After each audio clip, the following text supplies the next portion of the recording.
Volume 2, Chapter 663, The Battle of Christophsis, 19. Upon hearing Obi-Wan Kenobi's voice, Anakin Skywalker was filled with surprise and exclaimed, "Obi-Wan, we've finally re-established contact. I'm just as eager to understand the current situation. Our communications were completely severed not long ago, and we've been receiving numerous false tactical orders.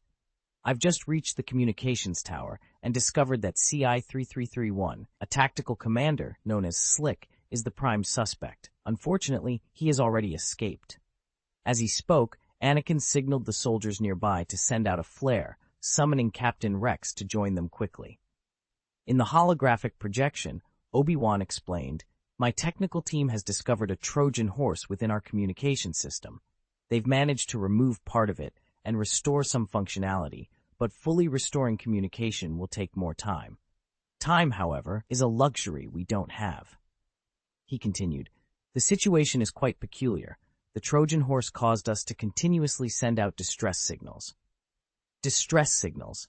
It seems counterintuitive for the Separatists to allow us to call for help if they've infiltrated our communication system, Anakin remarked, puzzled. "The distress signal indicated that we were under attack by the main fleet of the Dawn Planet A and requested support," Obi-Wan stated gravely. "Why send such a message? Wait, could this be part of a larger scheme?" Anakin suddenly realized. "Exactly. I'm concerned that this plot might also involve Dawn. If that's the case, the 19 Corps could be in danger. Once the Supreme Strategic Command receives this message, they might believe that Dawn's main fleet is operating on the other side of the galaxy," Obi-Wan deduced. "No, we must send the correct information to the rear immediately," Anakin declared emphatically.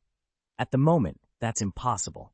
We're under heavy attack from the Separatist fleet, and our fighter formation is suffering significant losses. The enemy's electronic jamming is too strong, preventing us from sending effective hyperspace communications under these conditions. The best I can do now is use our warships as relay stations to re-establish the communication network and regroup as quickly as possible," Obi-Wan explained. "Understood," Anakin nodded in agreement. After some time, communication within the Republic Army gradually resumed, and Anakin immediately contacted the command center. However, the information he received was disheartening. The command center was in a state of continuous retreat. The disruption in communication had left them clueless about where to establish a solid line of defense, forcing them to retreat in a desperate bid to buy time using the vast and complex terrain of Christophsis. When communications were finally restored, it was clear that the front lines had completely collapsed. The combined forces of the clone troops and Christophsis's local forces, totaling less than 200,000, were scattered into over 170 isolated units with no way to communicate with each other, and at least half were under attack. With more than 170 fragmented units, the situation was dire. It was a scenario so bleak that not even the greatest military minds from history could hope to reunify the forces. Anakin Skywalker's expression darkened. At that moment, he felt the situation had deteriorated beyond repair, leaving him feeling utterly powerless. He accessed his personal terminal to check the locations of the scattered units and inquired, "Is it possible to locate the enemy's command center?" "The communication has only just been restored. It's impossible for us to gather such intelligence at this time," the commander responded. "I think I have some clues, Master." A slightly immature female voice suddenly emerged from the communicator. "Little devil. That's great, you're fine too." Anakin expressed his surprise. Although he had been deeply concerned, the pressing matters at hand had prevented him from inquiring earlier. Hearing Ahsoka Tano's voice now eased his worry. "Oris, my squad reinforced a local army on the northern flank, but by the time we arrived, they had already dispersed. They were being pursued by a Croydon army, and my instincts suggest that the opposing commander might be in this direction," Ahsoka Tano explained. "Instincts?" Anakin questioned. I'm sorry, Master, it's really just a gut feeling," Ahsoka admitted, her voice dropping slightly, aware that her reasoning might seem a bit tenuous. "No, perhaps this is guidance from the Force, kid," Anakin reassured her, then turned to the commander. "I'll launch a raid on the Separatist commander. This might be our last chance." At that moment, another communication came through, Obi-Wan Kenobi's voice broke in. Anakin, I've spotted the ground station.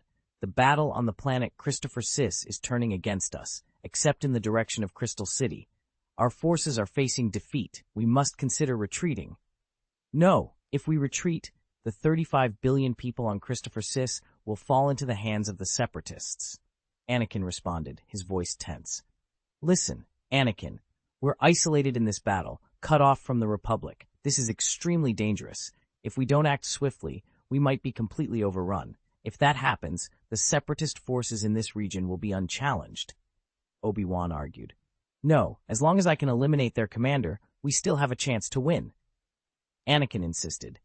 The commander of the ground forces, Worm Lortham, is a minor figure. General Uralin has confirmed Admiral Trench's flagship among the Separatist fleet. This battle has brought out the elite of the Separatists. Worm Lortham won't change the outcome. What worries me most is the mysterious force that silently annihilated our entire squadron in the Reese system. If that force arrives here, we might all perish, Obi-Wan said gravely. I am not afraid of sacrifice. We must fight to the end, Anakin declared. But consider what it would mean for the Republic if our forces were annihilated here. It's not an easy decision, Anakin, but we must withdraw, Obi-Wan insisted, his voice trembling slightly. He left unsaid the dire situation in space, where the Republic's fleet, facing a fierce assault from Admiral Trench and Severance Tan, was barely holding on, with losses mounting by the second. After a moment of thought, Anakin said, Commander, Ahsoka, the plan remains unchanged. I will launch a surprise attack on the enemy commander, hoping to sow confusion among their ground troops and buy you time to retreat. I'm going too, Master. My troops are close to the north flank and can provide support. Ahsoka interjected eagerly. You should, Anakin began, about to refuse, but the determination on Ahsoka Tano's face in the holographic projection, though youthful and slight, convinced him. He finally nodded in agreement. It appears that you haven't provided a specific text or chapter from the novel you're referring to. Could you please share the text you'd like me to enhance? Volume 2, Chapter 665, A Trap. In the year 22 BBY, on the morning of August 12th, the battle near planet Bespin had escalated to its most intense phase. Admiral Maglen, determined to secure victory, directed all the firepower of his fleet towards the formidable Aganev-class starbase. He was convinced that destroying this exceptionally strong interstellar base would guarantee their triumph in the battle. Despite launching a relentless assault throughout the night, the Aganev-class base remained defiantly intact. The base's shields were breached 4 times during the conflict, yet each time its heavy armor withstood the Republic fleet's bombardment, quickly regenerating its shields. Although the shield capacitors were repeatedly destroyed, reducing the overall shield capacity, the Republic's fleet also sustained significant damage under the continuous onslaught. Their greatest achievement was demolishing a 900-meter section of the base. Yet, astonishingly, the base, built upon the industrial floating city of Shefa, remained robust. This resilience surprised even the Vassian engineers responsible for the starbase's construction. With the main fleet of the Galactic Republic's 19th Army dominating the battlefield, Igor Zavilov's strategies fell short against the overwhelming strength of the Republic. The Republic's fleet, comprising 80 Chariot-class battlecruisers and 20 Aquitans-class light cruisers, still had 59 Chariot-class and 11 Aquitans-class ships in action, despite varying degrees of damage. This force was incomparable to the remnants of the Fourth Civilization's fleet. Observing the progression of the war, Admiral Maglen decided it was time to claim victory. Order the defenders of planet Karl to depart immediately. Pass through the planet Noah Ha'ang to threaten the model sector. Aim to engage the enemy's Fleet A on planet Anji, he commanded. The identification of the enemy fleet as Fleet A from planet Anji puzzled Admiral Maglen, who was unaware of when the defenses on Dawn Planet had been switched or the rationale behind it. However, he could no longer afford to dwell on these questions, as the Dawn Planet's A fleet, now stationed on Anji Planet, posed a significant threat with its 50 to 60 large warships. Is it finally time for victory? Pondered Admiral Maglen, who hadn't slept in 2 days. His eyes were bloodshot as he stared intently at the Aganev-class base, contemplating the battle's outcome. With trembling hands, he took a sip of coffee, a cherished specialty from Dawn Planet, which he found refreshing despite his fatigue. Perhaps, after this victory, I should consider retirement, he sighed. But destiny is unpredictable, and this time, it wasn't fate that intervened. It was a trap. A combat staff officer rushed in, his face pale and voice trembling with urgency. General, Supreme Strategic Command has confirmed that the separatist reinforcements from Christopher Sis Planet are not the Dawn Planet fleet. No! The sound of the coffee cup shattering on the ground, breaking into pieces and spilling black coffee everywhere, resonated through the room. However, the strong aroma of the coffee, now wasted, went unnoticed in the tense atmosphere that had enveloped the bridge and the Supreme Command Center of the Republic. Admiral McGlenn's voice thundered through the command center. Fleet A is stationed on planet Anji, and we've reconfirmed its position. So, could it be Fleet B that ventured to planet Christopher Sis? Another officer, clinging to a sliver of hope, posed the question. No, that fleet didn't approach from Dawn Planet's direction. Currently, the Republic Intelligence Headquarters is scouring for their origin, but all leads vanish within Hutt space. However, it's confirmed that this enigmatic fleet originated from Hutt space, the officer reported. Then where's the other half of Dawn Planet's main fleet? Admiral McGlenn cut in, his roar resonating like a lion's. A heavy silence fell over the room, as no one could provide an answer. Retreat. We must retreat, Imed. Ayatli, Admiral McGlenn decisively commanded. But this fortress. A staff officer hesitated, casting a reluctant glance at the crumbling Aganev-class interstellar base. I said retreat. Calculate the best route for retreat immediately. I need to know how soon we can enter the hyperspace channel if we turn around now, Admiral McGlenn demanded. Dawn Planet's military strength was formidable, boasting a fleet of approximately 150 large warships, making it a dominant power in the galaxy. This superiority, especially in the inner ring star region, was unmatched, save for those core circle planets with their terrifying industrial capabilities. This was precisely why neither Suramar nor Magren had launched an offensive, even after the 19th Army's fleet was reinforced with 110 Chaser-class battlecruisers. The attack on planet Bespin was strategically timed for when half of Dawn Planet's fleet was away. The advantages of fighting on home territory, convenient supply lines, high morale, and swift reinforcements accumulate, making the aggressor pay a steep price. For instance, the Martha-class heavy cruisers would have exhausted their missile supplies in a prolonged fleet battle lasting over a day without continuous replenishment. Fleet A, stationed on planet Anji, was not a concern despite its recent clash with the defense lines of planet Karl. However, the long-missing Fleet B was the real threat. General, the calculations are complete. The fleet has exited Bespin Planet's gravitational pull and entered the hyperspace channel. It will. The navigator hesitated, rechecking the screen uneasily before whispering, Take 5 hours. Are you certain? Under normal conditions, we should be able to enter hyperspace in less than an hour. An anxious staff officer bellowed. Recalculate. If you can't get it right, find someone who can. The calculation is accurate. Hyperspace navigation is being disrupted, and the source of the interference is this fortress. The navigator, drenched in sweat, explained. A blocker within the fortress? That's impossible. They can't function within a gravitational circle. This is an unknown technology disrupting our fleet's entry into the hyperlane, extending the synchronization time with the warship's hyperdrive by more than 5 times. The navigator clarified. This battle was a trap from the start. The staff officer's complexion paled as panic set in. General, strong hyperspace fluctuations detected. A large fleet is approaching. A radar operator suddenly screamed, his voice laced with hysteria. In the face of this unforeseen threat and the realization of their dire situation, Admiral McGlenn and his crew faced a critical decision that would determine their fate in the vast expanse of space. It seems there was a mix-up in your request. The text provided does not match the context of a Harry Potter fanfiction, but rather mentions Star Wars: The Fourth Natural Disaster. Unfortunately, without the correct text related to the Harry Potter fanfiction, I'm unable to proceed with the enhancements you've requested.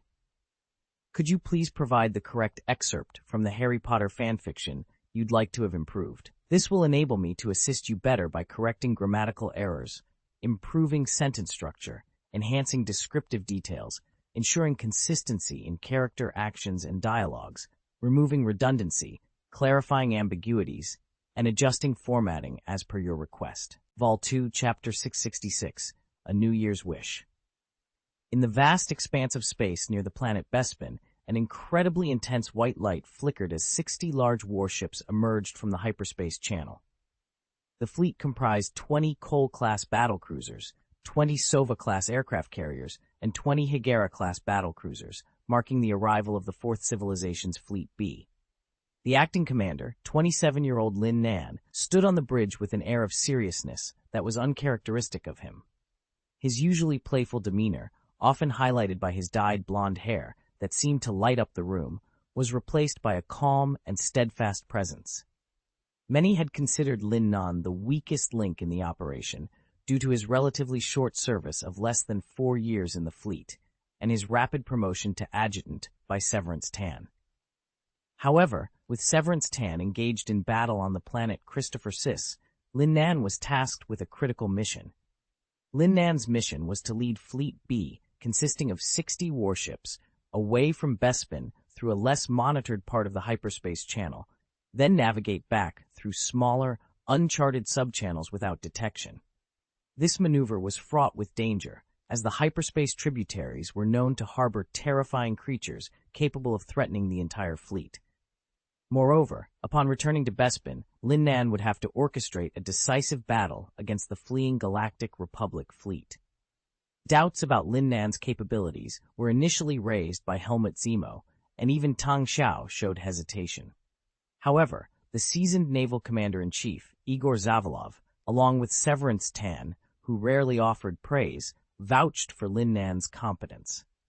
Despite the support, Lin Nan was acutely aware of the skepticism from figures like Governor Tang Xiao and knew that failure could cost him his life. This battle was crucial for the Fourth Civilization. If the 19th Army of the Republic continued to corner them, the burgeoning might of the Galactic Republic would eventually overwhelm them. Victory against the 19th Army and the subsequent capture of Planet Haven represented a chance for the Fourth Civilization to break free from its constraints. Understanding the gravity of the situation, Lin Nan focused intently, drawing upon his education, his experience, and the lessons learned from Severance Tan. He issued his commands with precision. Deploy the unmanned missile platforms from the Sova-class aircraft carriers immediately. Cole-class battlecruisers begin charging the supermaterial electromagnetic guns and fire on my command. All units assume the planned formation. Not a single ship from the Galactic Republic fleet shall escape. Attack! With Lin Nan's orders, the 60 warships sprang into action, launching a coordinated assault on the scattered and retreating Galactic Republic fleet. The Hegera-class battlecruisers, along with the rest of the fleet, moved with lethal efficiency, determined to turn the tide of the war in their favor. The battlecruisers leveraged their superior speed to maneuver around the battlefield, setting their sights on the Republic fleet's Acquaintance-class light cruisers. With the Republic's remaining 11 Acquaintance-class light cruisers running low on ammunition after more than a day of relentless combat, the crew was on the brink of exhaustion. The Hegera-class battlecruisers, renowned for their agility, swiftly outmaneuvered and inflicted critical damage on 2 ships in under 10 minutes. Meanwhile, the Cole-class battlecruisers' supermaterial electromagnetic guns were charging up, scanning for Chaser-class battlecruisers with significant hull damage, biding their time for the perfect strike. The Republic's fighter pilots were in a similar predicament, fatigued and out of ammunition. Many fighter formations began retreating to the battleships for a much-needed respite. Pilots took turns resting while their fighters were reloaded and refueled. It was during this lull that Lin Nan observed the Charioteer-class battlecruisers deploying their massive hangar platforms to accommodate the returning fighter jets. A smirk formed on his lips as he tagged these battleships on the screen, broadcasting their locations to the entire fleet before slamming his hand down and bellowing, "Supermatter railgun! Fire at the marked target!" The ensuing blast was a spectacle of destruction. A blinding light followed by a silent explosion that tore the Chaser-class battlecruisers apart, leaving them to disintegrate tragically. On board the Republic fleet's flagship, the Longbow, Admiral McGlenn removed his hat and held it against his chest, his voice barely a whisper as he witnessed the devastation. Tears streamed down his face as victory seemed within grasp. A single salvo or torpedo away from annihilating the starbase and quelling any resistance on the planet Bespin. Yet, in that moment, victory felt agonizingly distant. The loss of this battle meant the downfall of the entire 19th Army of the Republic. The communications officer's report sounded distant. "General, the Dawn planet, a fleet has departed from planet Anji. They're not heading to Bespin, they're returning to planet Celia." Returning to Celia? Weren't they supposed to reinforce Bespin? McGlenn pondered, realization dawning upon him. The defenders we stationed at planet Carl's defense line are also moving towards planet Celia. It's not us they're targeting. It's another one of our fleets. The staff's panic was palpable, yet Admiral McGlenn seemed lost in thought. Regaining his composure, he donned his military cap with solemnity and declared, "I'm sorry, everyone. I led you into a dead end. Sacrifice for the Republic. We will never give up." The staff, previously in disarray, now stood united. "The warship will turn around and strike the enemy's interstellar base. Bring it down at all costs," Admiral McGlenn commanded with unwavering resolve. "Yes, long live the Republic," came the resolute chorus. The flagship Longbow, along with several Chaser-class battlecruisers, pivoted with a newfound determination to face death head-on. They channeled all their energy into their main guns, launching all fighter jets in a final, desperate assault on the Aganev-class starbase. The starbase retaliated with formidable firepower. Of the 4 heavy laser cannons that once guarded its corners, only 2 remained, yet they continued to unleash a barrage of deadly fire.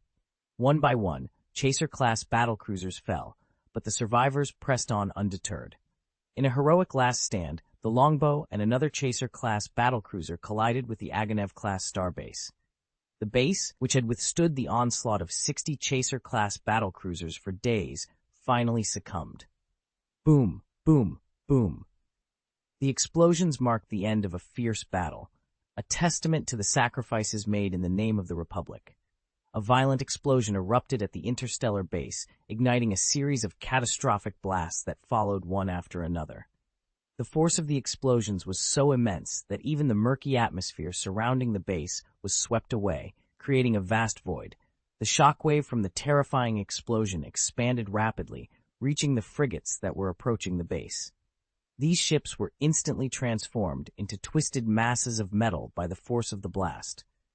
The city of Yuncheng, situated closest to the interstellar base, felt the impact as if it were struck by an earthquake measuring 8 on the Richter scale. Inside the command center, chaos ensued. Officers and personnel were thrown into disarray, and equipment was scattered across the floor in a jumbled mess. When the tremors finally subsided, General Igor Zavalov was found in a state of distress, doubled over and clutching his chest in agony.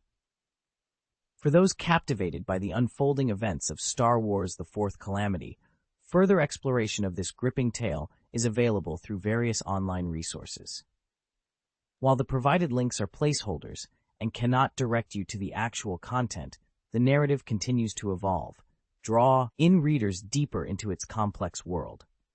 To enhance your reading experience, consider bookmarking or adding this story to your favorites. This way, you can easily resume your journey through the chapters, picking up right where you left off.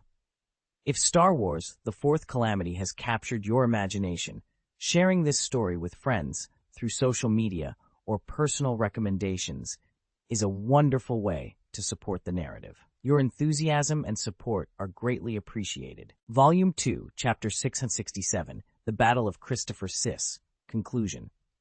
In the planetary capital of Christopher Sis, Crystal City, under the despairing gaze of countless inhabitants, the clone troopers made their way back to the Cheer-class assault landing ships, preparing for evacuation. Anakin Skywalker and Ahsoka Tano, escorting the Confederate general of the independent galaxy, Worm Lortham, proceeded onto a shuttle. Throughout the journey, Worm Lortham remained silent, save for his futile pleas to Anakin for release, which were summarily ignored by both Anakin and Ahsoka. Their mission had been a perilous one, culminating in the capture of Wormlordum, the commander-in-chief of the ground forces on Christopher Sis, compelling him to halt the robot army's advance. Despite this success, the Republic's forces had suffered devastating losses on Christopher Sis, and capturing Wormlortham seemed a hollow victory. Intelligence had revealed the true masterminds behind the Separatist forces, Admiral Trench and the notorious Severance Tan. It became clear that Wormlortham's capture would do little to deter Severance Tan. Once she assumed command, the robot army would become an even more formidable force, poised to decimate the Republic's army. Understanding the urgency of the situation, Anakin and his team hastened their evacuation, aiming to depart before Severance Tan could mount a response. As the shuttle docked in the Cheer-class hangar, clone troopers escorted Wormlortham to a cell. Anakin, visibly drained, took a moment to gather himself. "Master." Ahsoka approached Anakin, her posture one of defeat, her head tentacles drooping, a sign of her despair. The battlefield had taken its toll on her, presenting a challenge far beyond what she had anticipated. "Board the ship and prepare for the next battle," Anakin instructed, his tone somber, hinting at the relentless nature of their struggle. The Cheer-class assault landing ship powered up its engines, breaking free from Christopher Sis's gravitational pull and ascending into space, where another battle raged. In the space near the planet's equator, the remnants of the Republic and Confederate fleets clashed amidst the debris of destroyed warships. The Republic fleet, now reduced to 7 Chaser-class battlecruisers, fought valiantly despite significant damage. One of the cruisers listed dangerously, a sign of a failed gravity stabilization system, yet the crew persisted in their fight. The Republic's fighter formations, now fewer than 1,000 strong, maneuvered through the battlefield's deadly radiation clouds, launching desperate attacks on the Confederate ships. Retreat was not an option. Doing so would abandon the clone troopers on the ground to certain death. As members of the Republic Navy, they had the privilege of serving aboard the most powerful warships, spared from the front line's immediate dangers. Yet, this privilege came with the responsibility to protect and fight for their comrades, a duty they embraced even in the face of overwhelming odds. Meanwhile, the Confederate fleet continued its relentless bombardment, each salvo threatening to extinguish the last flickers of resistance from the Republic forces. The battle for Christopher Sis, though nearing its end, underscored the brutal reality of war, a reality that Anakin, Ahsoka, and their fellow soldiers faced with unwavering courage. On the opposite side, fatigue was setting in, primarily due to the limitations faced by the Behemoth-class battlecruisers and the Martha-class guided missile heavy cruisers in this prolonged war of attrition. Severance Tan was well aware of this and launched an aggressive attack at the outset. He relied on the missile barrage from the Martha-class missile heavy cruisers to inflict significant damage on the Republic's fighter formation, thereby securing a slight advantage for his side. Despite the high cost of a Chariot-class battlecruiser, when factoring in the carrier-based aircraft and the pilots, who require several months of training, the total expense is at least double. Yet, this did not deter the Republic fleet's 20 Chaser-class battlecruisers, including their fighter jets, which possessed capabilities far surpassing other warships of similar numbers. However, they were still unable to prevent the fleet's downfall. The Cheer-class assault landing ships, launching from the planet Christopher Sis and returning to space, entered this chaotic battlefield. Over 100,000 members of the Republic fleet perished in this conflict, their bodies floating in the cold void of space, mingling with debris and wreckage, marking the battle with trails of blood. Anakin Skywalker closed his eyes, taking a deep breath. Upon reopening them, a hint of resolve, tinged with a killing intent, was evident. "Fighter Squadron, strike!" he commanded. Delta 7 fighter jets surged out of the Cheer-class hangar platform, with Ahsoka Tano leading the charge into the fray without a moment's hesitation. One after another, the Cheer-class ships broke free from the gravitational pull of Christopher Sis and ascended into space. However, when the 4th Cheer-class attempted to rise, there was no response from the planet below, and the remaining 3 battleships were trapped with no chance of escape. Anakin Skywalker piloted his fighter jet towards the swarm of vulture droid fighter jets, extending his force sensitivity to its limits. He foresaw the enemy's movements, predicting their trajectories and reacting preemptively. "General, we must retreat. No more reinforcements can be launched from Christopher Sis." Wolf Yularen's voice crackled through the earpiece. Casting a final glance at the green crystal planet, Anakin, without uttering a word, turned his fighter towards the flagship of the fleet, the Negotiator, a chaser-class battlecruiser. Upon arriving at the bridge, Admiral Wolf Yularen approached him, reporting, "In the previous battle, General Kenobi piloted a fighter jet repeatedly into the fray, eventually getting hit by enemy fire. Miraculously, he managed to return, albeit with serious injuries, and is currently receiving treatment in the medical bay." "Retreat. Where to?" Anakin's voice was strained, a reflection of his extreme exhaustion, pain, and guilt. "All hyperspace routes are blocked. Our only option is to head to the planet Tatooine and then navigate through Hutt space. I just hope the Hutts still honor the favor you earned from Ghidorah previously," Wolf Yularen sighed. The Republic warships commenced their retreat towards the outer gravitational boundary, leaving behind 2 severely damaged vessels. Over 500 fighter pilots chose to stay behind, covering the retreat with a dazzling display of lasers and missiles. The remaining Republic fleet, consisting of 5 Chaser-class and 4 Cheer-class warships, entered the hyperspace channel, retreating from the planet Christopher Sis. Vol 2, Chapter 668, The End of the Battle. In the vast expanse of space, the Republic fleet had just vanished into hyperspace, their destination unknown. Severance Tan, with a gaze as cold as the void itself, commanded, "Reorganize the fleet and quickly report the status of our ground forces.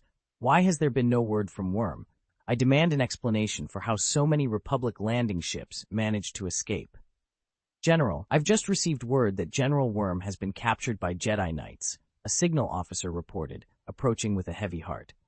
Captured? With hundreds of thousands of troops at his disposal, how could Worm, with the intelligence of a Stone Age being, allow himself to be captured?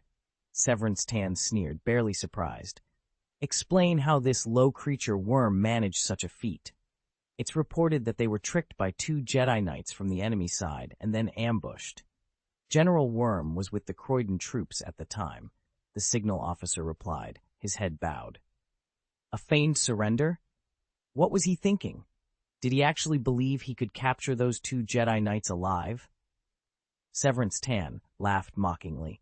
"Assume direct command of the army. There's no need to update me on the battle. Launch the offensive now, and inform Worm's army of low-level creatures that they must each eliminate at least 100 enemies to avoid execution.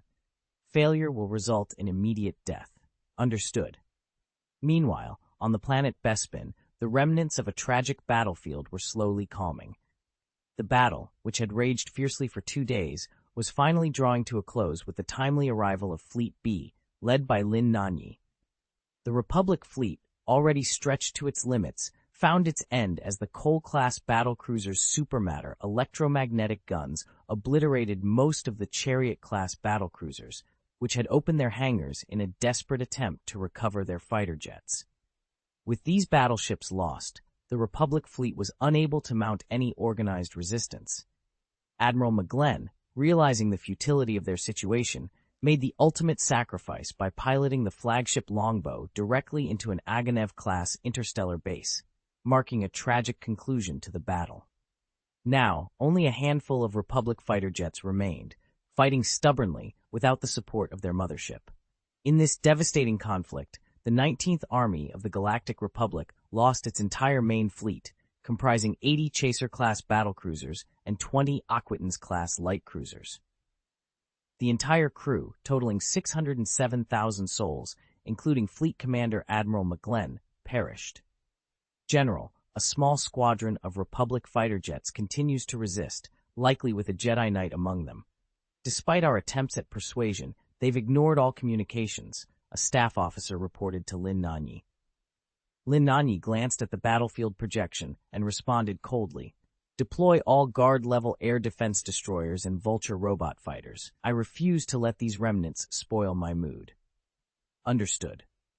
As the conflict between the planets of Christopher Sis and Bespin began to wane, another battle was heating up on the planet Celia.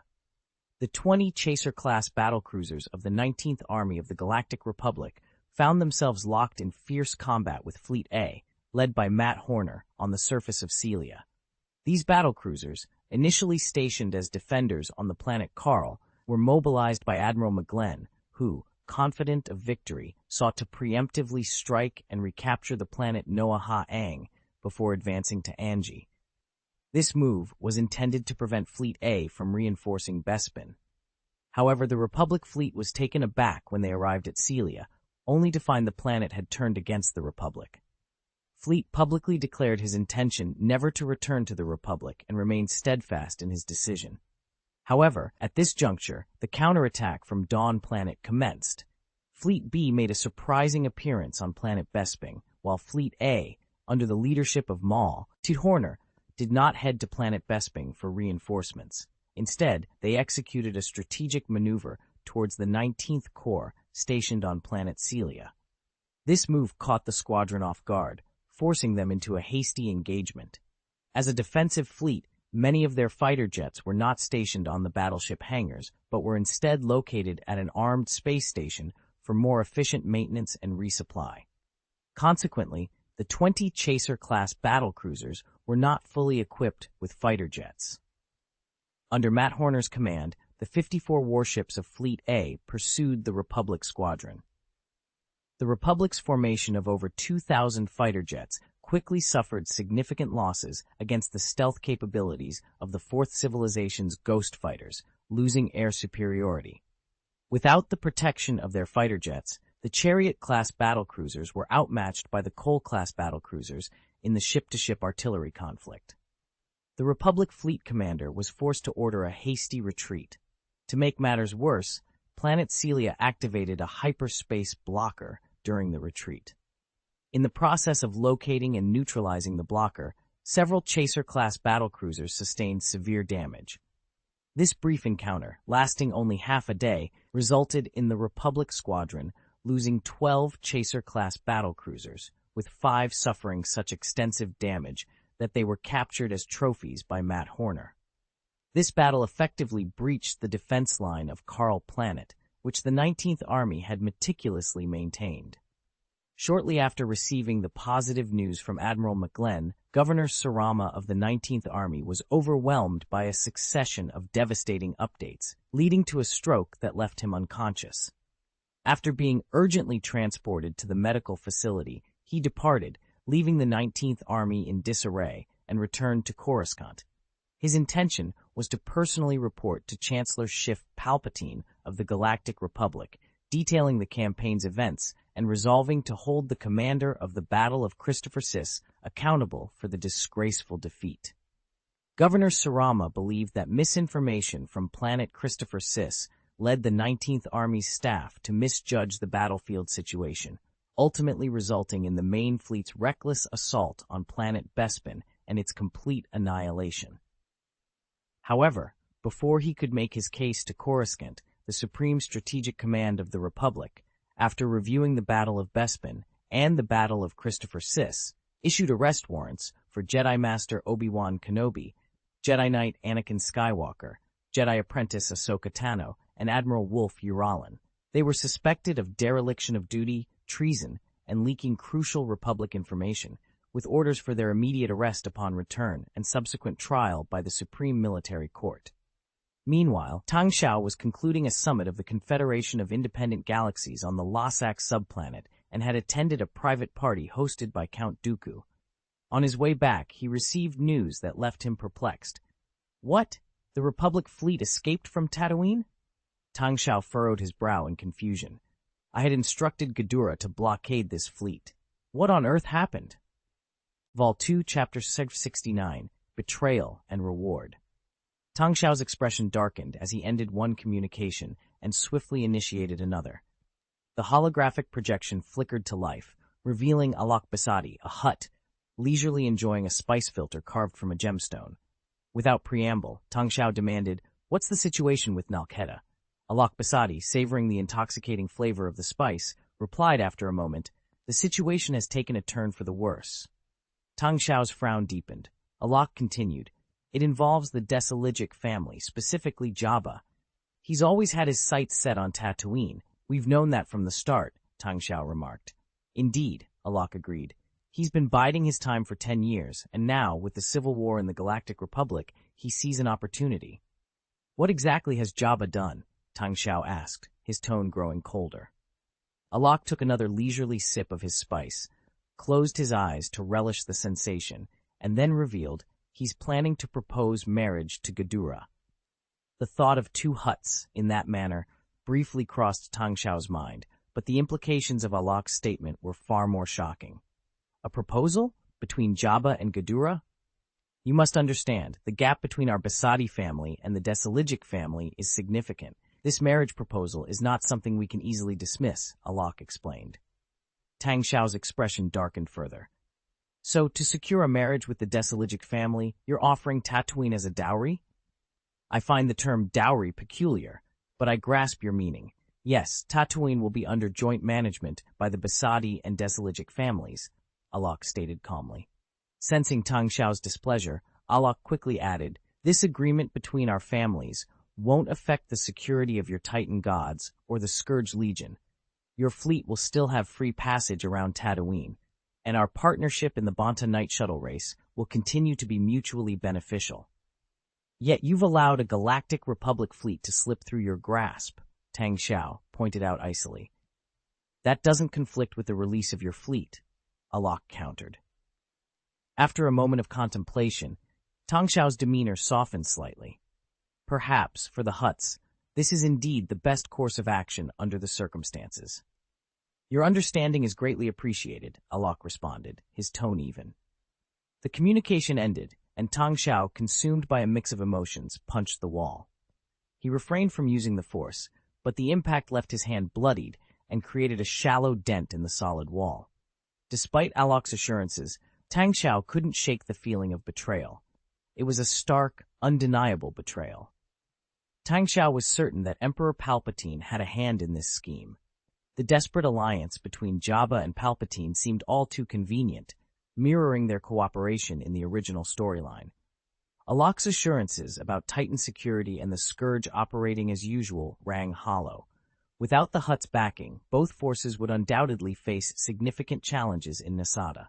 The Scourge, in particular, would soon find itself starved of supplies. Tang Xiao realized he had underestimated the situation. He had thought controlling Ghidorah would suffice to leverage negotiations with the Basadi family. Initially, his plan seemed to work, but Jabba's proposal threw all his calculations into disarray.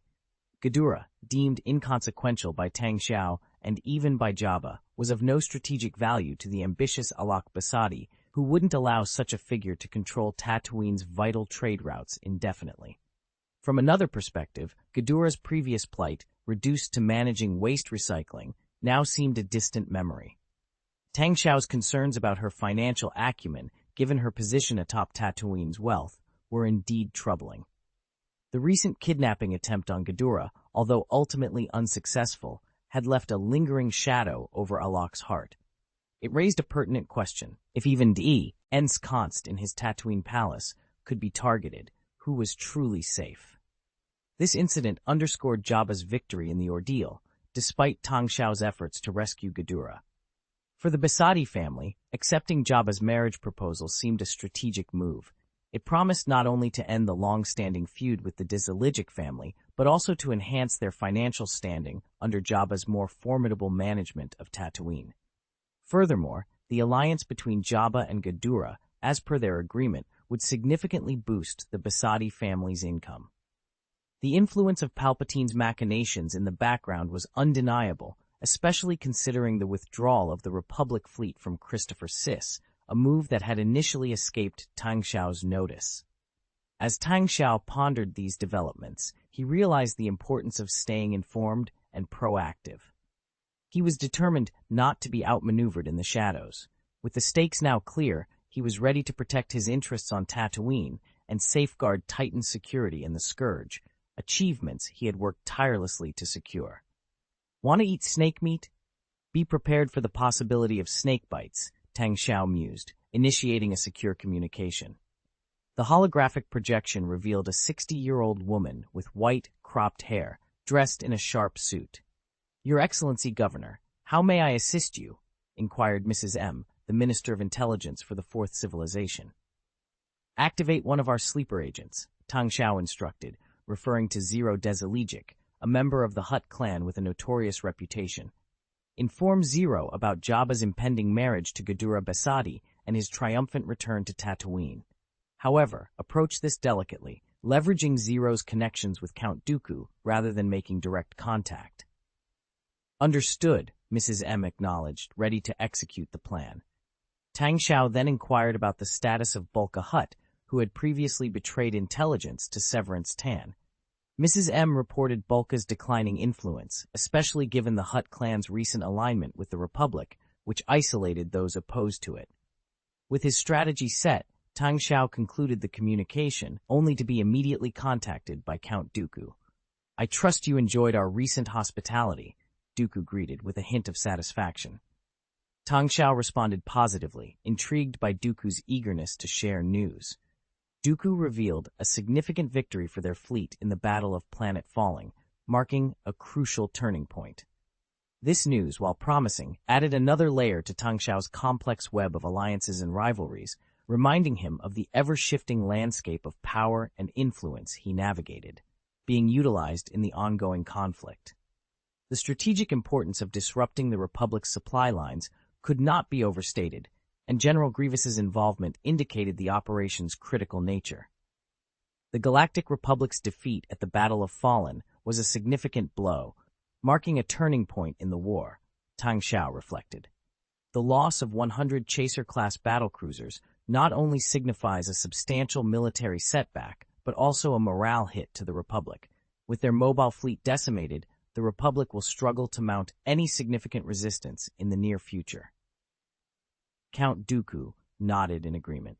Indeed, the Battle of Fallen was a decisive confrontation between the Galactic Republic and the Confederation of Independent Systems. Despite its brief mention in the original narrative, the aftermath of the battle had far-reaching consequences, severely limiting the Republic's ability to respond to subsequent threats. Tang Xiao then shifted the conversation back to the unexpected victory at Bespin. The attack on the Republic's fleet by the forces from Dawn was a masterstroke, exceeding all expectations. "Your acknowledgement of our efforts is greatly appreciated, Count Dooku. We look forward to the celebration and the performance by Miss Alia Isabel. Her music will undoubtedly add a unique touch to the festivities." Count Dooku smiled, pleased with Tang Xiao's response. Regarding General Severance Tan's involvement in the battle on Christopher Sis, it's clear that without the support from Dawn and the Interstellar Banking Association, the outcome would have been decidedly different. As such, I see no reason to hold Pascal Argent accountable. The Confederacy will fully support the agreement made, ensuring the protection of Christopher Sis as part of our domain. Tang Xiao was satisfied with this assurance. It confirmed that his efforts and the risks taken had paid off, securing Dawn's interests on Christopher Sis and absolving Pascal Argent of blame. And what of the battleship Fang? Its role remains a mystery to many. Count Dooku's expression turned serious. The Fang is under the command of General Grievous, operating covertly along the Hydia Channel. Its mission is to disrupt the Republic's supply lines, a critical component of our strategy to weaken their forces further. Understanding the gravity of the situation, Tang Xiao nodded. The battleship Fang's involvement was a testament to the Confederacy's commitment to gaining the upper hand in the war. With these strategic victories and alliances, the path to victory seemed clearer, though challenges undoubtedly lay ahead. Tang Xiao was deeply engrossed in his thoughts, trying to predict the timing of the Galactic Republic's impending operation to encircle the venomous Fang. He was keen on ensuring that the Fang remained under the radar. He believed that if the Fang's operation drew the Republic's attention, then the movements of another super battleship would be less noticeable. Amidst these considerations, Count Dooku raised a related point. Merely blocking the Hydia Channel with the battleship Venomous Fang is insufficient. Therefore, I have a proposal. I hope you can relay this request, Lord Dead Angel. I wish for his ship. The plague. Tang Xiao's demeanor shifted at the mention of the name, a hint of fear creeping into his expression and his voice dropping to a whisper. It was evident that years of honing his craft had perfected his ability to convey subtle emotions. If Lord Mortal Angel could dispatch the plague to our aid, I believe our chances of success would significantly increase. By severing the Hydia channel, we could then mount an offensive on Kamino, effectively cutting off the Republic's supply of clone troopers. Count Dooku's expression was one of determination as he laid out his strategy. Tang Xiao, though visibly apprehensive and hesitant, nodded in agreement. I will pass on the message. With that, the chapter concludes, leaving readers eager for what comes next. Victory and Judgment. In the year 22 BBY, on the night of August 14th, according to the Galaxy Standard Time, a grand celebration was underway in a luxurious auditorium on the subplanet of Lassax. The news of a triumphant victory from the front lines had ignited a wave of excitement among the corporate magnates gathered there. These victories, achieved on the battlefields of Christopher Sis, Bespin, and Farron, had once seemed an elusive dream against the formidable might of the Galactic Republic, which had stood unchallenged for tens of thousands of years. Despite the Republic's power being somewhat diminished by the Ruusan reforms a millennium ago, its sheer size and history of dominance had deterred any thoughts of resistance. Until now, the Confederation of Independent Systems had enjoyed several victories but lacked a decisive triumph. However, the recent annihilation of more than 150 Chaser-class battlecruisers across 3 battlefields marked a turning point, significantly depleting the Republic's mobile fleet and opening a path to potential victory. Tang Xiao made his entrance into the auditorium, escorted by several attendants. As he walked, he could feel the weight of numerous gazes upon him, accompanied by whispers that carried words of awe and speculation about the battles at Bespin and the destruction of the Republic fleet. His role in the defeat of more than 100 Chaser-class battlecruisers and the decimation of the 19th Army had catapulted him to fame. San Hill, the chairman of the Interstellar Banking Association, was also present, offering Tang Xiao a subtle nod of acknowledgement. Their successful collaboration on the planet Christopher Sis was a topic better left unspoken in such a public setting, their mutual understanding communicated through brief eye contact alone. Count Dooku stood on the auditorium's elevated platform, a glass of exquisite wine in hand. His gaze swept over the attendees with a mix of seriousness and a hint of disdain. As the lights dimmed, the auditorium transformed into a cosmic spectacle, with countless stars cascading from above, immersing everyone in a simulation of outer space. Arya Isabel descended amidst this starry illusion, her voice clear and uplifting, weaving through the impassioned music. Her performance captivated even the highest-ranking officials of the Confederation of Independent Galaxies, who were momentarily lost in admiration, as if they were ordinary fans enchanted by a goddess. As her song concluded, Arya vanished in a burst of light, and Count Dooku took center stage against the backdrop of the simulated cosmos. Lifting his glass, he proclaimed, "Let's raise a glass to victory, to the end of the Republic, to our war heroes." The spotlight then fell on Tang Xiao and Pasel Aryant, the governor of the Trade Federation, as Dooku continued. On the planet Bespin, Governor Tang Xiao led our forces to a monumental victory, annihilating the Republic's 19th Army. Meanwhile, the Trade Federation has successfully seized control of Christopher Sis. And though General Grievous could not join us tonight, under his command, we obliterated the Republic's fleet on Farron. The audience erupted in cheers, their glasses raised in a toast to victory. The admiration and awe directed at Tang Xiao and his fellow leaders were palpable, shining brightly under the auditorium's starlit dome. The complexion of Tang Xiao, marked by the distinctive livid hue of the Kuriwa, darkened even further. At this moment, his mood was far from good, finding the flattery from those around him unbearable. "Long time no see, Your Excellency," greeted Dryden Voss, the leader of Scarlet Dawn. Tang Xiao had known Voss for quite some time, but beyond a few collaborations, their interactions had been minimal. "I didn't expect that since the Battle of Marathar, Dawn Planet's strength has grown so significantly," Voss remarked. "It's all thanks to our mentor's guidance," Tang Xiao replied, his words laden with meaning. The mentor in question was Hego Damask Sixth, also known as Darth Plagueis. Interesting. Lai, Dryden Voss, and Mrs. Bixie, the leader of the White Worm, were among the forces once supported by Darth Plagueis. Now, their shared history with Tang Xiao and Thornhill formed a clandestine bond between them. Tang Xiao had matters to discuss with Voss, but first, he decided to test the waters. Leaning in, Voss's breath, heavy with the scent of alcohol, brushed against Tang Xiao's face as he whispered, "Indeed, our current standing is a testament to our mentor's cultivation, and I'm well aware of your other side. I need your help with something," Tang Xiao stated indifferently, "and in return, I can offer you what you desire."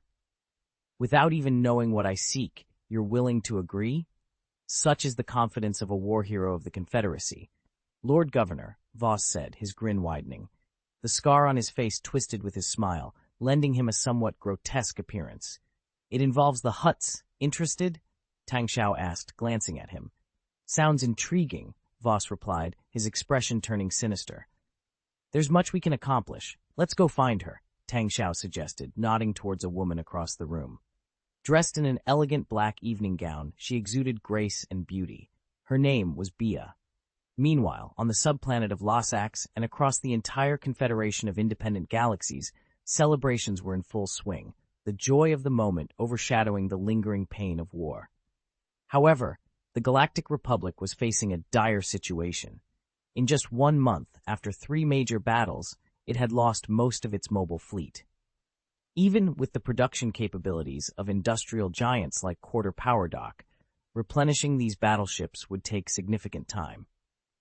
The governor of the 19th Corps, Suramar, returned to Coruscant, fully aware that the 19th Corps was effectively finished. After reporting to Speaker Schiff Palpatine and the Supreme Strategic Command, Suramar voluntarily resigned as governor of the 19th Army and submitted himself for trial by the Supreme Military Court. Meanwhile, the 4th Civilization B Fleet, under the command of Lin Nanyi, approached the planet Glenson from the south, while the A Fleet, led by Matt Horner, re-emerged on the main defensive line of the 19th Army near the planet Karl.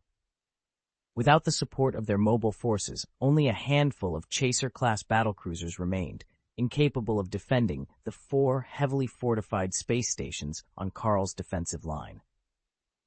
The 19th Army of the Galactic Republic was on the brink of collapse, with no additional fleets available for reinforcement. In conclusion, my decision to launch an offensive on planet Bespin was based entirely on incorrect intelligence from the planet Christopher Sis, Suramar declared, standing before the Supreme Military Court. He appeared significantly aged, his demeanor that of a man in his 60s. Casting a stern glance across the tribunal, he faced Admiral Wolf Uralin, Jedi Master Obi-Wan Kenobi, Jedi Knight Anakin Skywalker, and Jedi Apprentice Ahsoka Tano. The commander responsible for the front lines on planet Christopher Sis must be held accountable for this misinformation. "This!" Suramar shouted, his voice echoing through the dimly lit chamber, filled with ancient magic and the scent of old parchment. His wand was raised high, casting an intricate spell that illuminated the room with a dazzling array of colors. The intensity in his eyes was unmistakable, a reflection of his determination and the gravity of the situation at hand.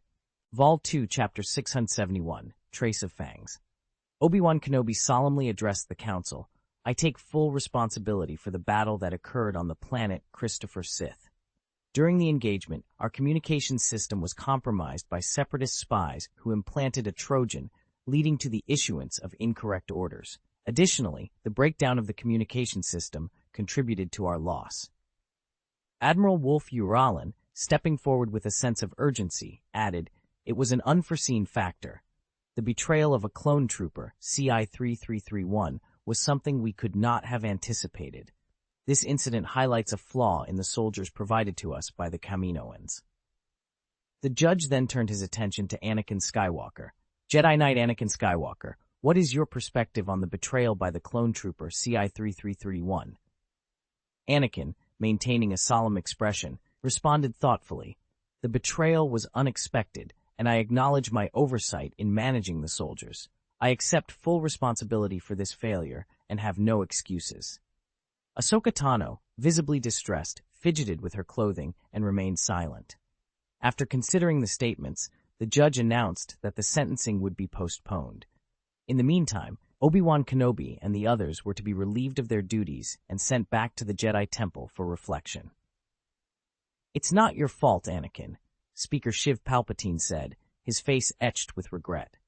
Approaching Anakin, he placed a comforting hand on his shoulder and gestured towards the window. "Look at the world you protect. Despite the failures, you cannot deny this truth." Anakin bowed his head. "I have failed your trust, Your Excellency, and the trust of the people. They have demanded much from you, and this failure is not yours to bear alone, Anakin. However, I agree with the military court's decision. You need some rest," Palpatine said with a kind smile. "I will return to the Jedi Temple to reflect on my experiences," Anakin stated. "And abandon your responsibilities?" Palpatine asked, feigning confusion. "My responsibilities?" Anakin echoed, puzzled. Palpatine smiled slightly. "Senator Amidala is awake." "Really? That's wonderful news," Anakin managed, struggling to contain his joy. "She needs protection now more than ever, Anakin." "It's your duty, an unfinished duty," Palpatine advised. "I will issue a recommendation to the Jedi Order, though it's merely a suggestion. I doubt Master Windu would oppose," Palpatine added. Taking a deep breath, Anakin's confusion gave way to determination. "This time, I will fulfill my duty. I won't let anyone harm Senator Amidala again." Palpatine smiled and nodded. "I've always believed in your potential, Anakin. You are meant for greatness. Go, and let nothing stand in your way." The spaceship landed on Naboo, and Anakin Skywalker hurried out, racing in a hovercar to Senator Padme Amidala's residence on the outskirts of Theed City. The door opened, and Padme, in a floating wheelchair, greeted him. Despite the months apart, the war had visibly changed Anakin, his face more defined, his presence more commanding. Upon seeing him, Padme burst into tears. Anakin, overwhelmed with emotion, rushed to embrace her. Their kiss was passionate, a testament to their enduring love, allowing them to momentarily forget the world around them. As they parted, Anakin gently caressed Padme's face, noting the changes the ordeal had wrought on her. "I feared I might never see you awake again, Padme." His voice trailed off as the weight of his recent experiences overwhelmed him, tears streaming down his face. Taking a deep breath, he composed himself, while Padme tenderly wiped away his tears. Tears glistened at the corners of his eyes as he spoke softly. "I'm here. I've always been here. Having faced death, I can't bear the thought of being separated from you again. I never want to experience that." They shared their grievances and fears, finding it hard to part ways until the sun began to set. "How long have you been awake, Anakin inquired. 4 days now. I also learned about your ordeal on the planet Christopher Sis. I'm sorry, if I were still part of the Council, I would have never allowed you to face such a trial," Padme confessed. "All I wish for is your safety. Everything else, including the trial, seems insignificant in comparison," Anakin said, squeezing Padme's hands a bit tighter before they finally parted ways. "I need to see my mother as well." "She's been well looked after. I'll accompany you," Padme offered. Upon arriving at the secret residence of Anakin's mother, Shmi Skywalker, they were greeted by a ceremonial robot, C-3PO, with a golden casing. The robot's electronically synthesized voice surprisingly conveyed a sense of joy. "Nice to see you home safely, Master." "How's Mother?" Anakin asked immediately. "Biologically speaking, she's healthy," came a deep voice from Rock Johnson, "but from a human perspective, her cognitive abilities are currently impaired." Rock Johnson had also traveled to Naboo to protect Shmi Skywalker after the outbreak of war on Geonosis. Anakin approached his mother, knelt on the ground, rested his head on her lap, and closed his eyes. Shmi Skywalker, with a dull tone, caressed Anakin's back, saying, "Little Annie, always out collecting scraps, you work too hard." "Collecting scraps?" Anakin was initially taken aback, then his expression turned somber. "Yes, I suppose I am indeed collecting scraps." As the Galactic Republic, having lost the majority of its fleet, was forced to consolidate its defenses, the Confederacy of Independent Systems continued to advance, bringing the war to more planets. In the outer space of planet Fu, a squadron of 5 Chaser-class battlecruisers arrived via hyperspace, ready to establish a defensive line. Suddenly, the hyperspace detection alarm blared, and with a flash of white light, a massive battleship emerged from the hyperspace channel. Its imposing size of 4,845 meters and a prow resembling a beast's maw gave the battleship an aura of dominance. The only imperfection was the damaged area below the bow, giving the impression of a missing chin. Upon seeing the colossal warship, the commander of the Republic squadron, Jedi Master Ares Noon, immediately recognized the threat, exclaiming, "Send a distress signal to the Republic immediately. We've encountered a separatist super battleship. General, the enemy has deployed a powerful electronic jammer. We can't send out any communications," a signal officer reported in panic. Vol 2, Chapter 672, Trace of Fangs. Master Ares Noon stared at the massive warship displayed on the screen, his expression darkening. "This must be the separatist warship that has been launching attacks on our fleet in the Hydia hyperspace channel recently. Prepare for battle." The clone commander beside him promptly relayed the order. "Form up in battle formation and launch the fighter squadron immediately." As Ares Noon watched the hangar platform unfold before the battleship and the swarm of fighter jets taking off, concern etched his face. The first wave consisted of about 800 fighter jets from the 5 Chariot-class battlecruisers, clearly piloted by those unaccustomed to such tasks. The Republic, having suffered significant losses on the battlefields of Planet Farron, Planet Bespin, and Planet Christopher Sis, found itself in a dire situation. It was a tragic reality that the vast Galactic Republic struggled to replenish its ranks of fighter pilots in such a short time frame. Even for the relatively simple-to-operate V-19 light fighter, a clone soldier pre-programmed with the necessary piloting knowledge required 2 months of training. For an ordinary soldier, this training period extended to 4 to 6 months. Yet, merely 3 months into the Civil War, the Republic had already lost over 50,000 pilots across all fronts. Warship operators, thanks to system automation and functional subdivision, did not require extensive training. A warship could function efficiently with about a dozen such personnel, and so far the losses in this area had not exceeded 3,000. However, fighter pilots faced a different reality. To adeptly control a complex fighter jet, a pilot needed exceptional reflexes, spatial awareness, and extensive training in combat formations and tactics. Each pilot was, in essence, an elite asset. The depletion of the Republic's military, a consequence of Russen's reforms, meant that the reserve of fighter pilots was already low, and now it was nearly exhausted. The majority of the newly added pilots were either recruits or drafted from civilian life, resulting in a wide disparity in skill levels. But there was no alternative. Watching the dense formation of fighter jets ascend, Ares Noon murmured, "This won't do. I still sense the shadow of death. This strategy won't be enough to threaten that battleship." "General, what should we do then?" asked Kate, the clone commander, turning to face him. "We need to spread the word. I doubt we have the means to defeat that super battleship," Ares Noon replied gravely. "Activate all battlefield recorders and capture any relevant information. Then seal it immediately." "Understood." Ares Noon then made his way to the hangar platform, climbed into his Delta 7 fighter, started the engine, and soared into space. However, just as his fighter jet took off, an urgent warning came through the communication channel. "A powerful energy surge detected. The enemy ship may be preparing to fire." "Scatter the ships!" Ares Noon shouted, but before he could finish, an immense electromagnetic pulse enveloped the area for tens of thousands of kilometers, plunging everything into darkness.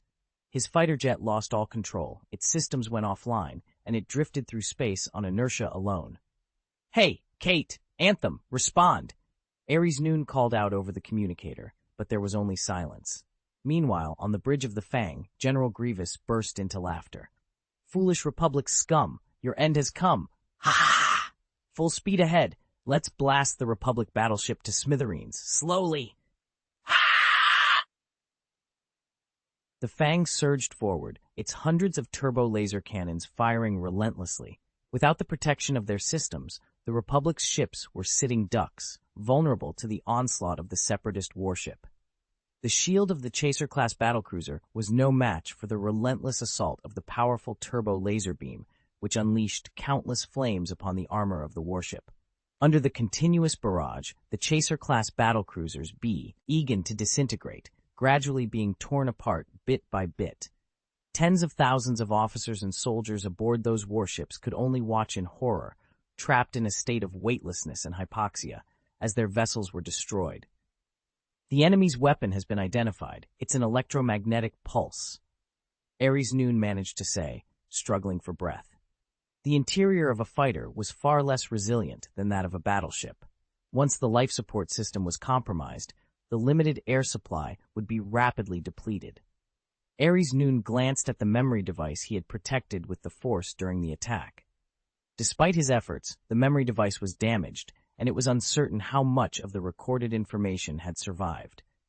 This is our only hope to convey the news about the Separatist super battleship, Ares Noon concluded, taking a deep breath before entering a state of deep meditation. A day later, a squadron of 6 Chaser-class battlecruisers arrived in the Pui system. At the heart of the flagship's bridge stood Master Plo Koon, a member of the Supreme Council of the 12 Jedi Order and one of its most powerful figures. What he witnessed through his masked gaze was a scene of utter devastation. Countless fragments of battleships floated in space, each piece finely shattered in a manner unlike any seen from conventional destruction, as if they had been meticulously crushed. Amidst the debris field that stretched for thousands of kilometers, not a single intact body could be found. The mysterious superweapon strikes again, Master Plo Koon murmured to himself. Dispatch a search and rescue team immediately. Recover the bodies of our soldiers as much as possible and search for any clues. After issuing the order, Master Plo Koon made his way to the hangar platform, boarded a search and rescue craft less than 5 meters in length, equipped with robotic arms, and joined several soldiers in the search and rescue operation. Suddenly, he sensed a presence through the Force and directed the pilot, head in that direction. Following his intuition, Master Plo Koon took control of the search and rescue craft, using its robotic arms to sift through the vast debris field. Eventually, he discovered a damaged Delta-7 fighter jet. Upon seeing the fighter, Master Plo Koon sighed, exited the craft, and approached the jet.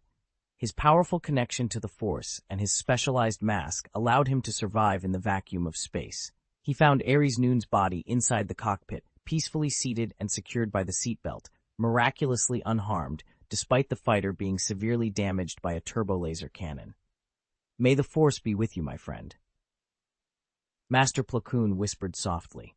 At that moment, he sensed something and carefully retrieved a memory device from Ares Noon's arms, hoping it held the key to understanding the threat they faced. Attachment 1 of the Easter egg chapter, Master Plo Koon. Volume 2, Chapter 673, Aftermath. In the heart of the Galactic Republic, on the planet Coruscant, the Jedi Temple stands as a beacon of hope and order. Within its towering structure, the highest committee of the Jedi Order convened in the conference room at the pinnacle of the temple. While most members joined the meeting via hyperspace communication, 2 seats remained conspicuously empty, those of Pro-Kong and Dipa Baraba. Master Windu addressed the assembly with a gravity that matched the severity of their situation. The Supreme Strategic Command has completed its review and evaluation of the battles at Christopher Sis and the Second Battle of Bespin. They have also issued orders for Governor Suramar to return to Planet Haven to oversee the conflict. It has come to our attention that Obi-Wan Kenobi, Anakin Skywalker, and Ahsoka Tano made critical errors during the campaign on Christopher Sis. Their actions, coupled with misinformation, led to the near-total annihilation of the 19th Corps at Bespin. Jedi Master Yahe fought valiantly until his demise in the battle. He continued, further investigations by Speaker Palpatine have revealed significant oversights by the Republic Intelligence Department, indicating that the failures at Christopher Sis cannot be solely attributed to the commanders on the ground. In light of this, and considering Anakin's successful capture of Worm Lortham, a key Separatist commander, without causing his death, Anakin will not face charges. Speaker Palpatine has decreed that the details of this matter be made public. Consequently, Obi-Wan Kenobi, Anakin Skywalker, and Ahsoka Tano are to be temporarily relieved of all military duties and ordered to retreat to the Jedi Temple.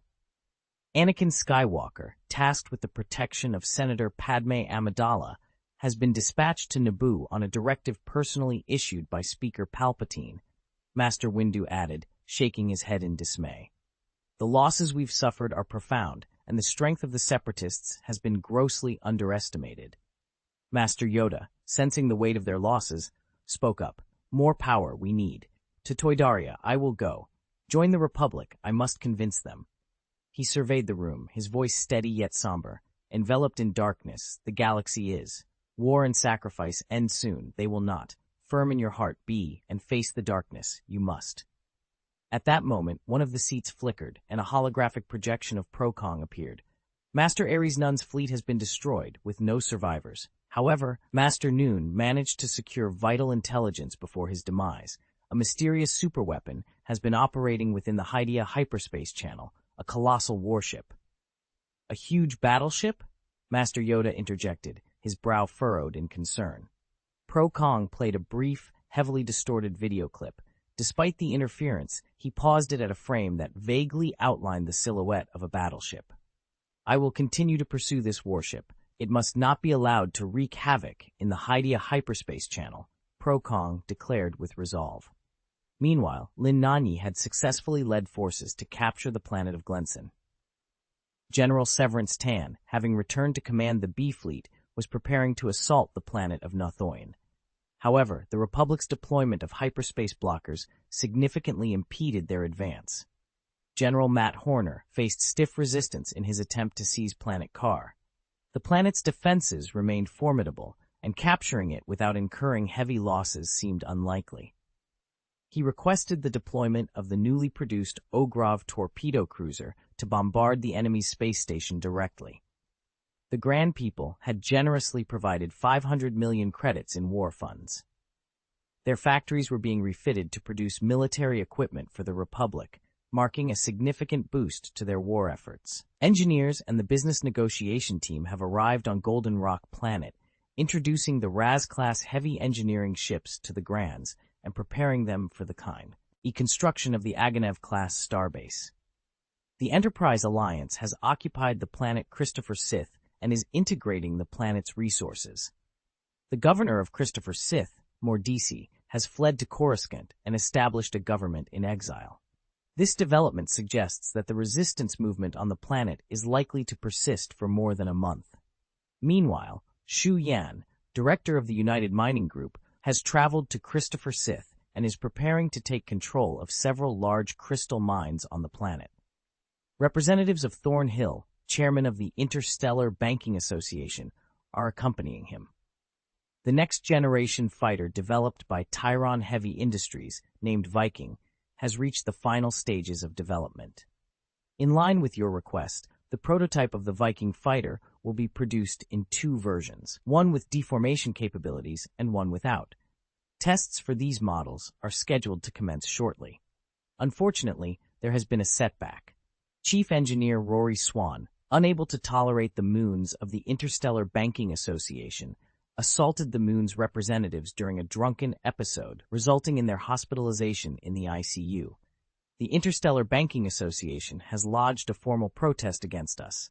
Tang Xiao, rubbing his forehead, interrupted Deputy Prime Minister Daphne Clement, who was reporting on various significant developments, and said, "This is the third time Rory Swan has assaulted someone in the past 6 months, isn't it? I assigned him to facilitate cooperation with the Interstellar Banking Association, not to engage in brawls. Do you know the reason behind his actions?" He never explained his actions.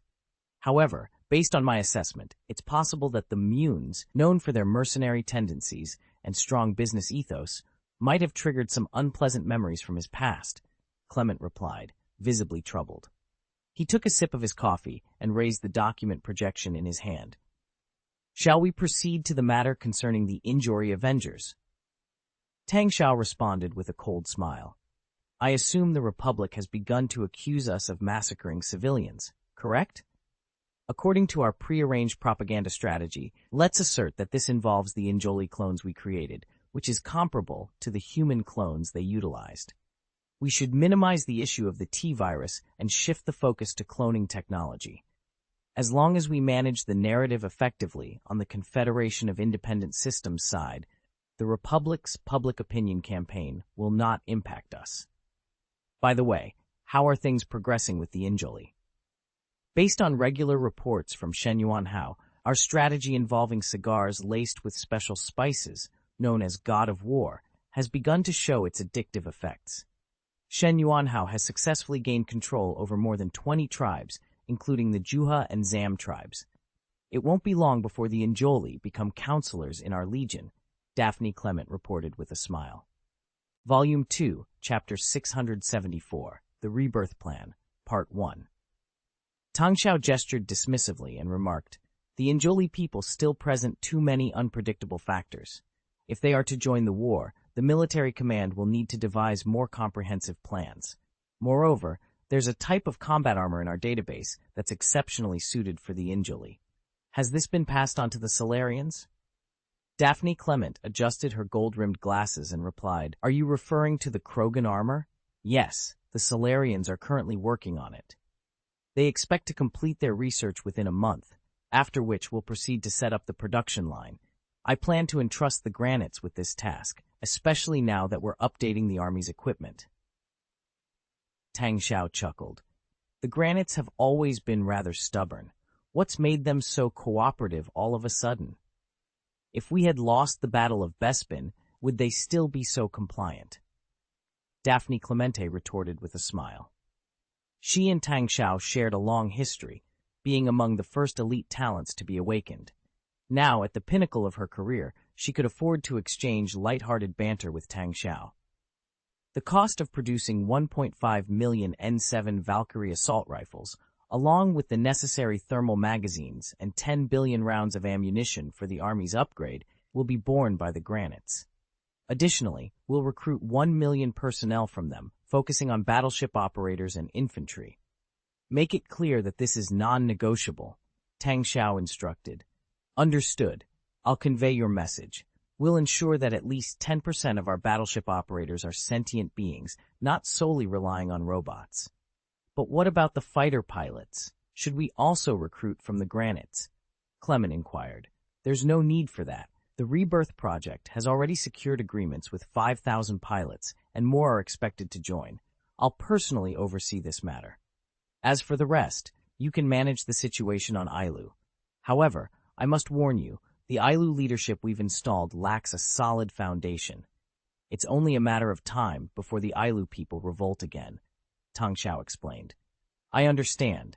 You can count on me regarding the Ailu situation," Clement assured him, standing up and bowing before exiting the office. Once alone, Tang Xiao reclined on the sofa, feeling a sense of relief wash over him. The recent battle between Bespin and Christopher Sis had kept him exceedingly busy, to the point where he was handling official matters even from the second planet of Lassax. Now, with a momentary pause in the chaos, he could finally take a breather. He opened the list of personnel due for awakening on the Glory Mothership and was struck by the scant number of names remaining, less than 10,000. With the Fourth Civilization stabilizing, his reliance on these awakened talents had diminished. Even during the height of the conflict, he had resisted the urge to awaken additional individuals. However, now that he had some downtime, the impulse resurfaced. Browsing through the list, he noticed several question marks next to legendary-level talents, indicating they were eligible for awakening. On a whim, he selected one and initiated the Mothership's awakening protocol. Without waiting for the process to complete, Tang Xiao proceeded to a vast chamber within the Glory Mothership. The room was lined with thousands of glass medical pods, most of which were vacant. Nearby, numerous individuals, clad only in trousers, were connected to machines via wires attached to their temples and plugs inserted directly into their brainstems. As Tang Xiao casually strolled through the area, he noticed an individual in one of the medical pods abruptly open their eyes as the culture medium began to drain away. The individual emerged from the medical pod, feeling the stiffness in his limbs. He began stretching on the spot to alleviate the discomfort. It was then he noticed Tang Xiao standing nearby. Promptly he snapped to attention, saluting as he greeted, "Lo, Governor." Tang Xiao returned the nod, inquiring, "How do you feel?" "My body feels somewhat rigid, as if I haven't exercised in a long while. It seems I'll need a few days of rehabilitation training." The soldier's voice trailed off as a sudden realization hit him. He stared at his hands in disbelief. Was I dead? Tang Xiao confirmed with another nod. The conflict on planet Bespin was intense. We lost over 1,500 skilled pilots, and you, he paused, glancing at the nameplate on the man's uniform, Lieutenant Li Yifei, were among them. This is an incredibly surreal experience, Li Yifei murmured, still in a daze. I have no recollection of the battle on Bespin. All I remember is enrolling in the Rebirth Project and signing the agreement. I was informed about the impending battle on Bespin, and before I knew it, I was here to back up. Memories. Suddenly he collapsed to the ground, retching. A medical robot hovered over, diagnosing individual number 0079 is experiencing a memory rejection reaction. Immediate memory reorganization and preparation for formatting are required. Tang Xiao understood the gravity of the situation. The human cloning and memory transfer technology, though advanced, was not without its flaws. Errors could occur, and if unresolved, the individual's memories would be wiped clean, effectively erasing their existence. He intervened. No, let me handle this. This person's fate is intertwined with mine. Placing his hand atop Li Yifei's head, Tang Xiao employed a unique technique. This technology wasn't merely the memory transfer used in clones, but had been enhanced by Darth Tenebris to include elements of essence transfer. This addition allowed the transfer of not just memories but the soul itself, endowing the clones with a spirit and making them indistinguishable from ordinary humans. As a Sith Lord proficient in essence transfer, Tang Xiao was well equipped to rectify this minor complication. Moments later, Li Yifei rose to his feet, rubbing his head. Thank you, Lord Governor. I feel much better now. Tang Xiao directed him towards the sleeping pod. Proceed there for the memory input regarding the Battle of Bespin. The interface at the back of your head will be sealed with bionic skin afterward. Then, you may return to your family.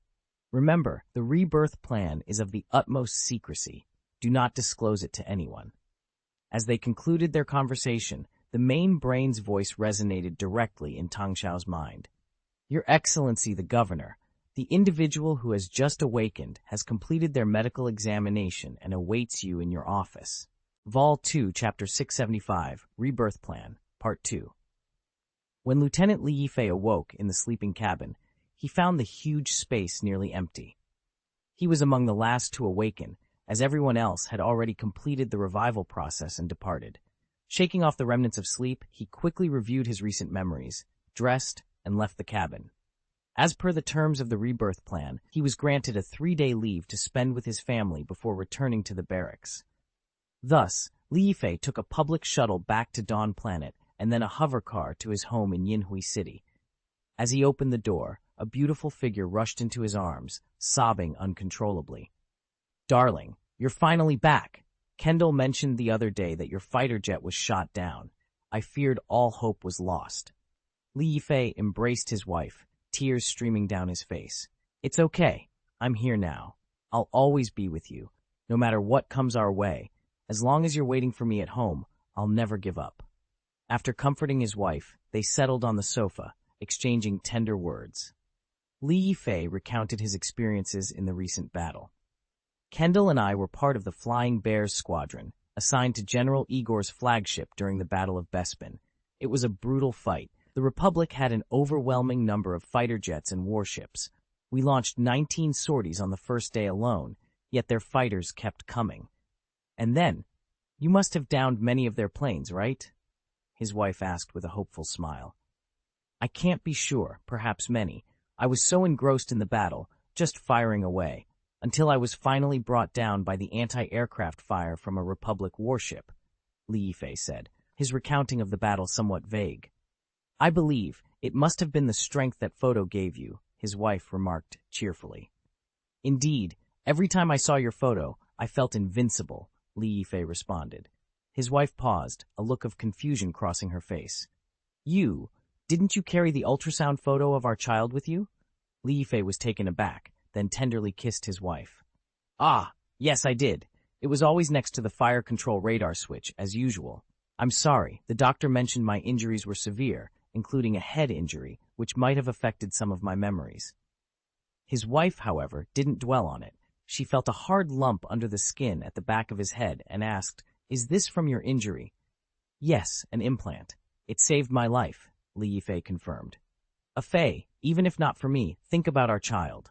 She placed his hand on her slightly swollen belly. "You've sacrificed so much. You could request a transfer away from the front lines. I've heard the defense force on Kunafang planet under the Volgograd Kanedi governor is quite relaxed and safe. Maybe you could apply for a transfer there?" Li Yifei, however, shook his head firmly. "That wouldn't be right, Wanner. We must never forget our mission. Why do you think we are the fourth civilization, not the first, second, or third?"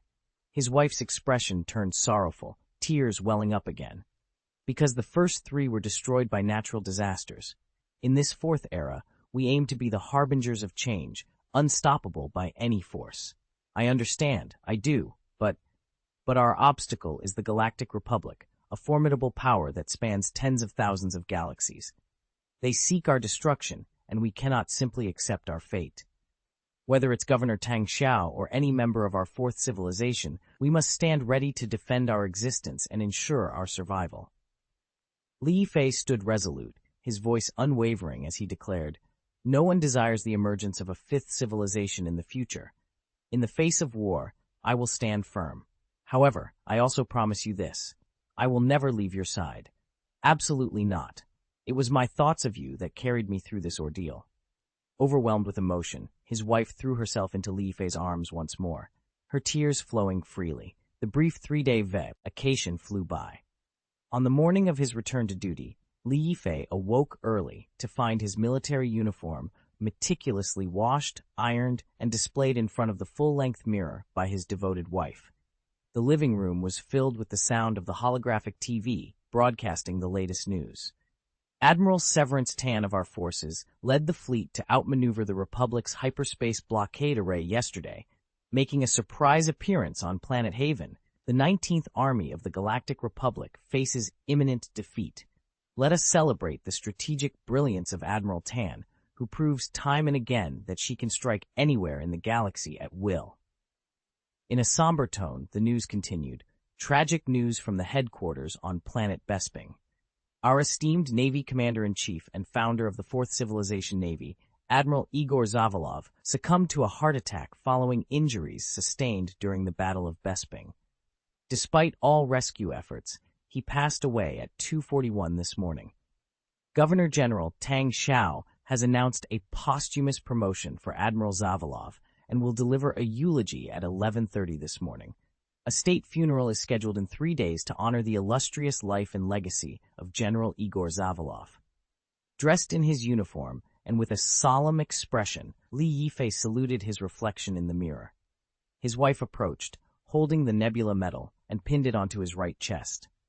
"The military sent this medal earlier. They said they would hold a belated award ceremony for you once you recovered. This is why I fight so hard," Li Yifei declared with conviction. His wife, tears in her eyes, embraced him deeply. She then watched as he boarded the military vehicle that had arrived to transport him, speeding away into the distance. "Job's done, boss.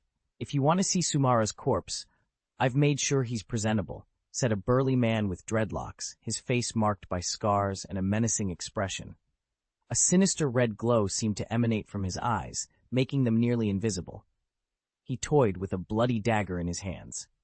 "Excellent work, Gabriel Tosh. With you on board, I sometimes find that I don't need to get my hands dirty," Tang Xiao remarked, a satisfied smile playing at the corners of his mouth as he regarded the legendary figure now under his command.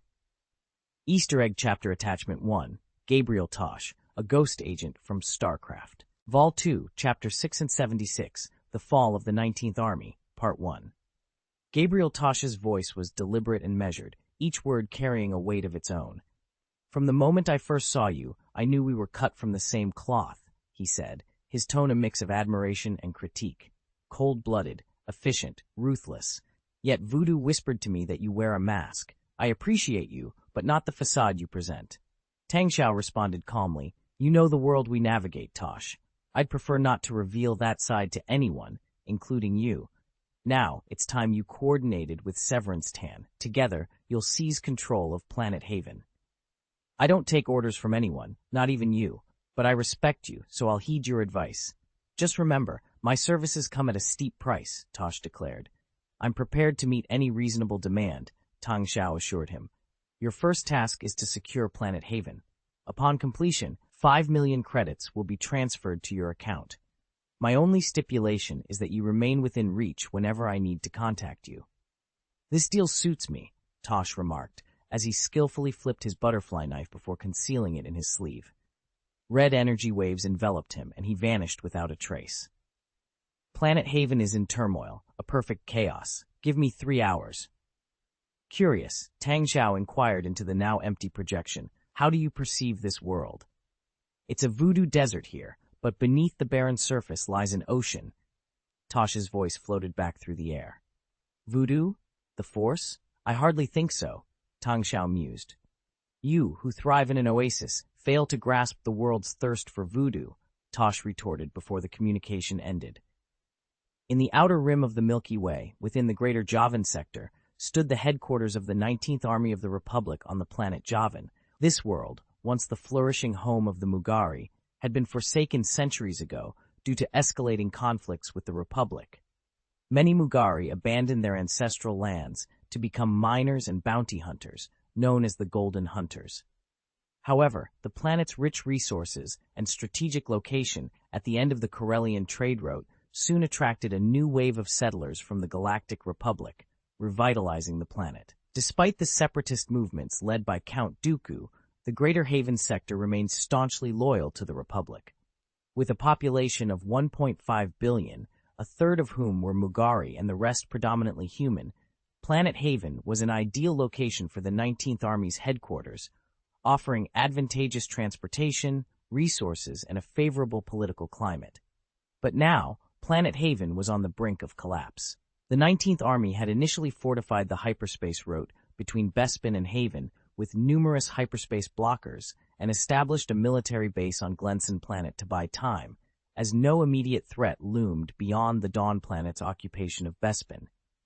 The defense strategy had focused on Planet Carl, a vital economic hub, by constructing 4 heavy-duty armed space stations and deploying significant military forces. This was due to not only the threat from the Dawn Planet, but also from other adversaries like the Granites from Golden Rock Planet. This strategic focus was meant to be the main battleground in Suramar's plans. However, the unexpected outcome of the First Battle of Bespin threw the 19th Army's deployment into disarray, leaving Suramar's strategies unfulfilled and the fate of Planet Haven hanging in the balance. Admiral McGlenn harbored aspirations for a strategic counterattack, diligently fortifying the defenses of Planet Carl in anticipation of launching a unified offensive to uphold the Republic's integrity. This plan, though ambitious, was rendered futile when the second battle at Bespin resulted in the decimation of the 19th Army's main fleet, undermining all strategic preparations. Following Admiral Macklin's death, and with no military acumen of his own, Suramar was summoned back to Planet Haven to oversee operations. He opted to continue the existing strategy, relying on hyperspace blockers near Bespin to buy time, while also counting on Planet Carl's robust defenses to withstand the Dawn Planet's fleet. Initially, this approach seemed effective. The Dawn Planet's Fleet B struggled to navigate through the hyperspace blockers spread across more than 5 light-years, their progress hampered at every turn. Additionally, Planet Carl's defenses proved to be a significant obstacle for Fleet A, which sought to avoid unnecessary losses. However, the tide turned with the return of Admiral Severance Tan from Christopher Sis. Commanding a formidable force of 5 Cole-class battlecruisers and 5 Sova-class aircraft carriers, she navigated the chaotic hyperspace sub-channel tributaries with ease, a task deemed trivial for someone of her experience with the unpredictable nature of hyperspace. Unanticipated by the defenders, Tan's fleet emerged in the orbit of the virtually undefended Planet Haven, plunging its inhabitants into turmoil. In this critical moment, Suramar, the Legion's governor, demonstrated his leadership by stabilizing the situation. He activated the planetary shield and the orbital defense system in a defiant stand. However, in an unexpected turn of events, Suramar met his demise within the safety of the governor's palace, leaving the 19th Army without leadership. The frontline soldiers, deprived of orders for an entire day, were left in limbo, their requests for guidance going unanswered. This breakdown in command effectively squandered any remaining opportunity to salvage Planet Haven. On the night of August 17th, according to Galaxy Standard Time, Severance Tan's fleet seized control of the 7 spaceports surrounding Planet Haven, severing all communications with the planet.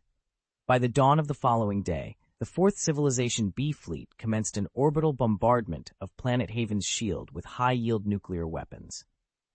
Despite the planet's orbital defense system's valiant efforts, Tan's fleet maneuvered with agility under her command.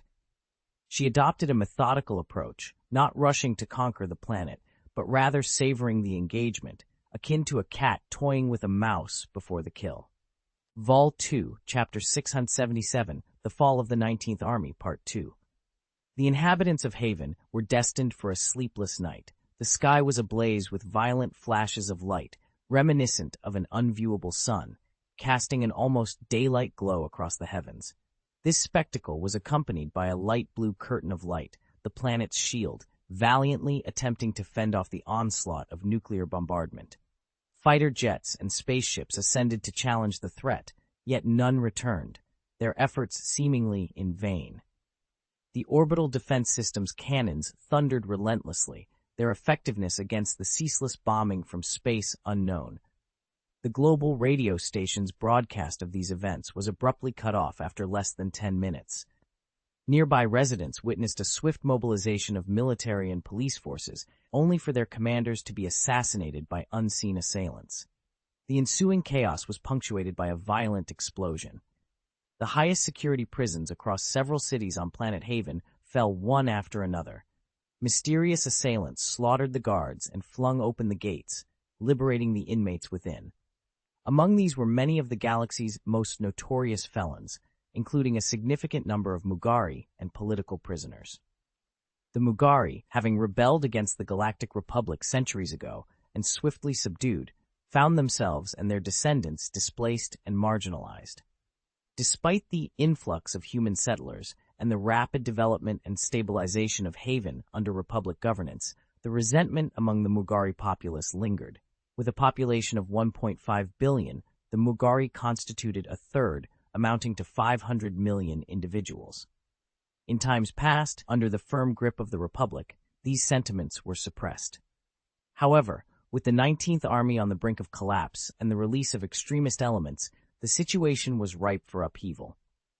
Meanwhile, at the front lines of the 19th Army's defense on planet Karl, a fleet of 20 warships, each resembling a stubby bucket and measuring 310 meters in length, appeared. These vessels, seemingly unarmed, save for 6 close-range cannons, halted at a considerable distance from Karl's defenses. Then 4 massive launch ports opened on each ship, unleashing a volley of enormous missiles.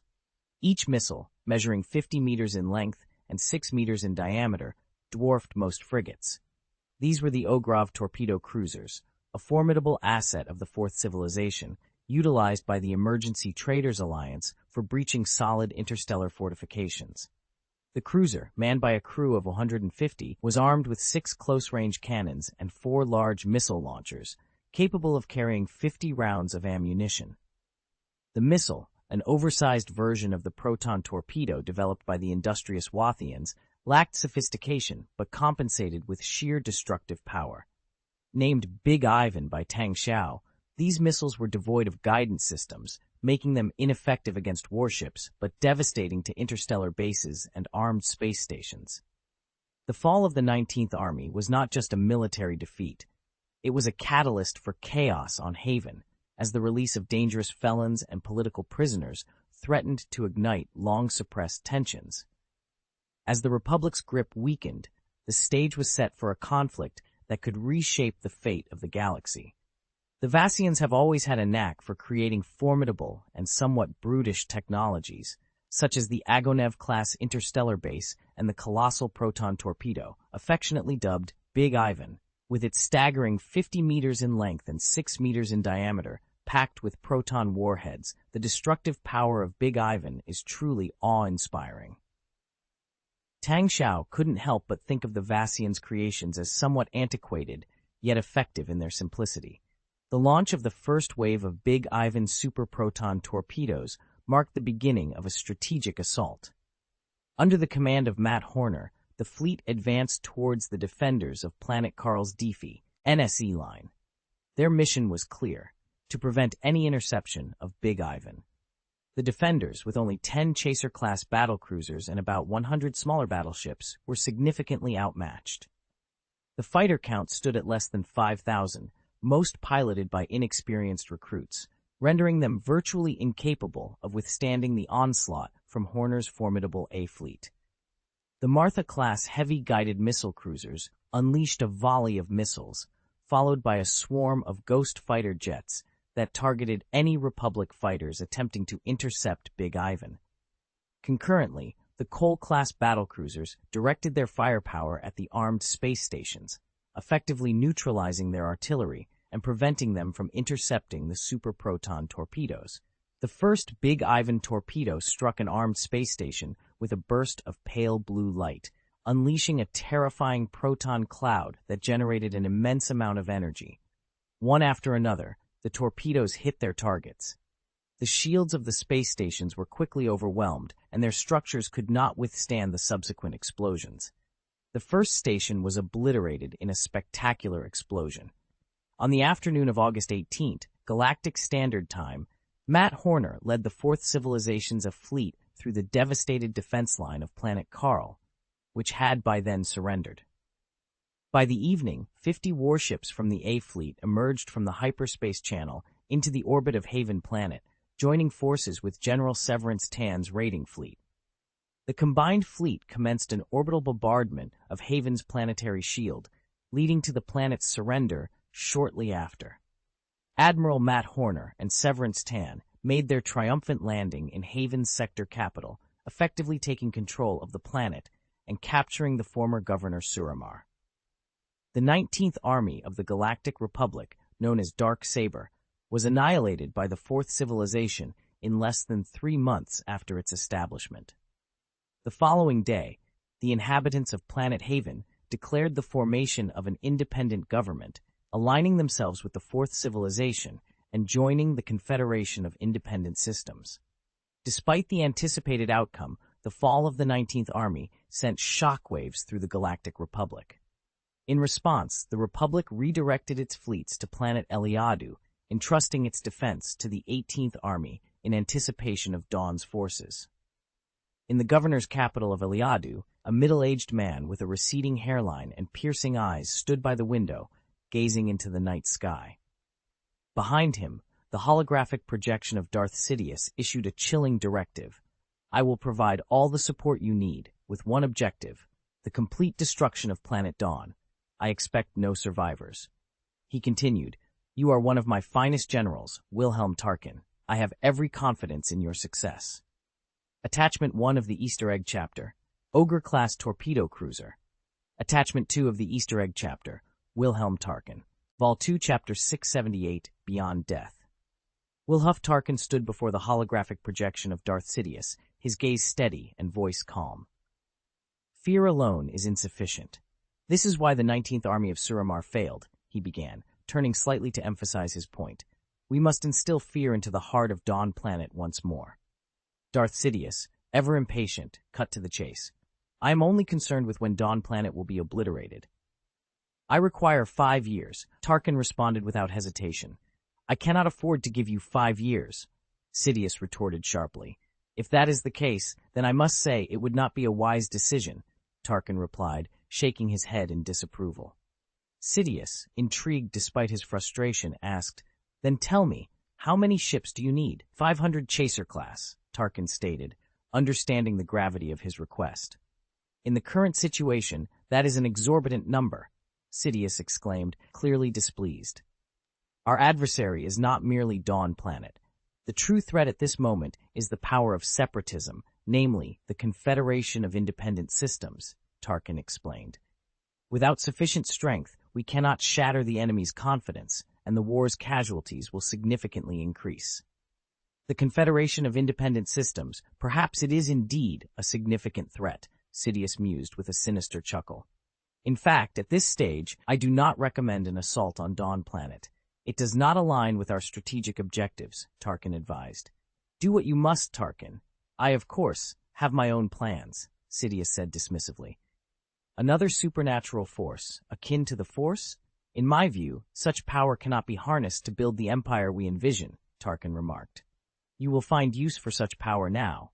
Suramar met his end within his own mansion, under heavy protection. You would do well not to follow in his footsteps, Sidious warned. I will have the Jedi Order dispatch 2 Jedi Masters to ensure your safety. Make good use of them. I would prefer if they were human. I have little regard for non-human species, Tarkin stated, not as a refusal, but as a preference. I'll await your updates, Wilhuff Tarkin, my friend, Sidious concluded, ending the communication. Tarkin turned away from the hologram and approached his desk, rifling through documents laden with information about Dawn Planet and the 19th Army. His expression grew increasingly grave. Pressing the communication button, he commanded, I need comprehensive information on Dawn Planet, down to the number of meals its civilians consume daily and their staple foods. I want to know everything. Understood?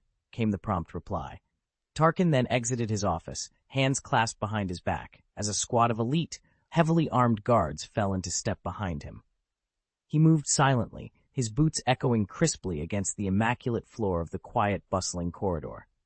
His path led him to a cell secured by a laser fence, where he observed a figure seated inside, restrained by over 10 shackles and forced into a sitting position by a complex machine that kept his head fixed and eyes perpetually open with mechanical hands. The prisoner's arms were dotted with numerous pinholes from injections of various truth serums and hallucinogens. More horrifying was the sight of his head, the back of which was completely open, exposing his brain. A specialized torture robot employed long, live steel needles attached to its mechanical arms to probe different parts of the brain.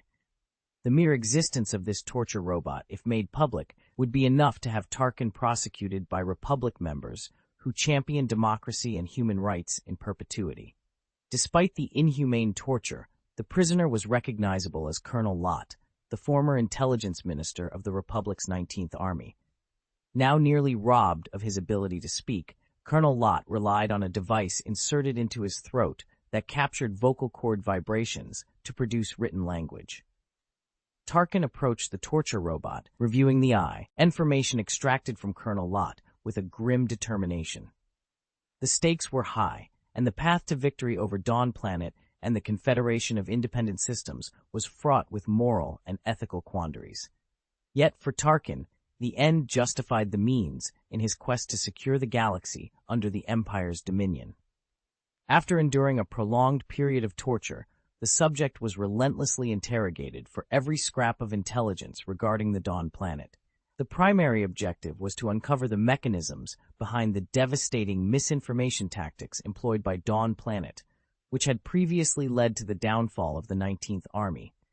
The fear was that without this knowledge, the 18th Army might suffer a similar fate. The interrogation was conducted by a torture robot, equipped with numerous electronic eyes that flickered as it communicated rapidly in its mechanical language. Tarkin, overseeing the interrogation, expressed his indifference to the subject's survival.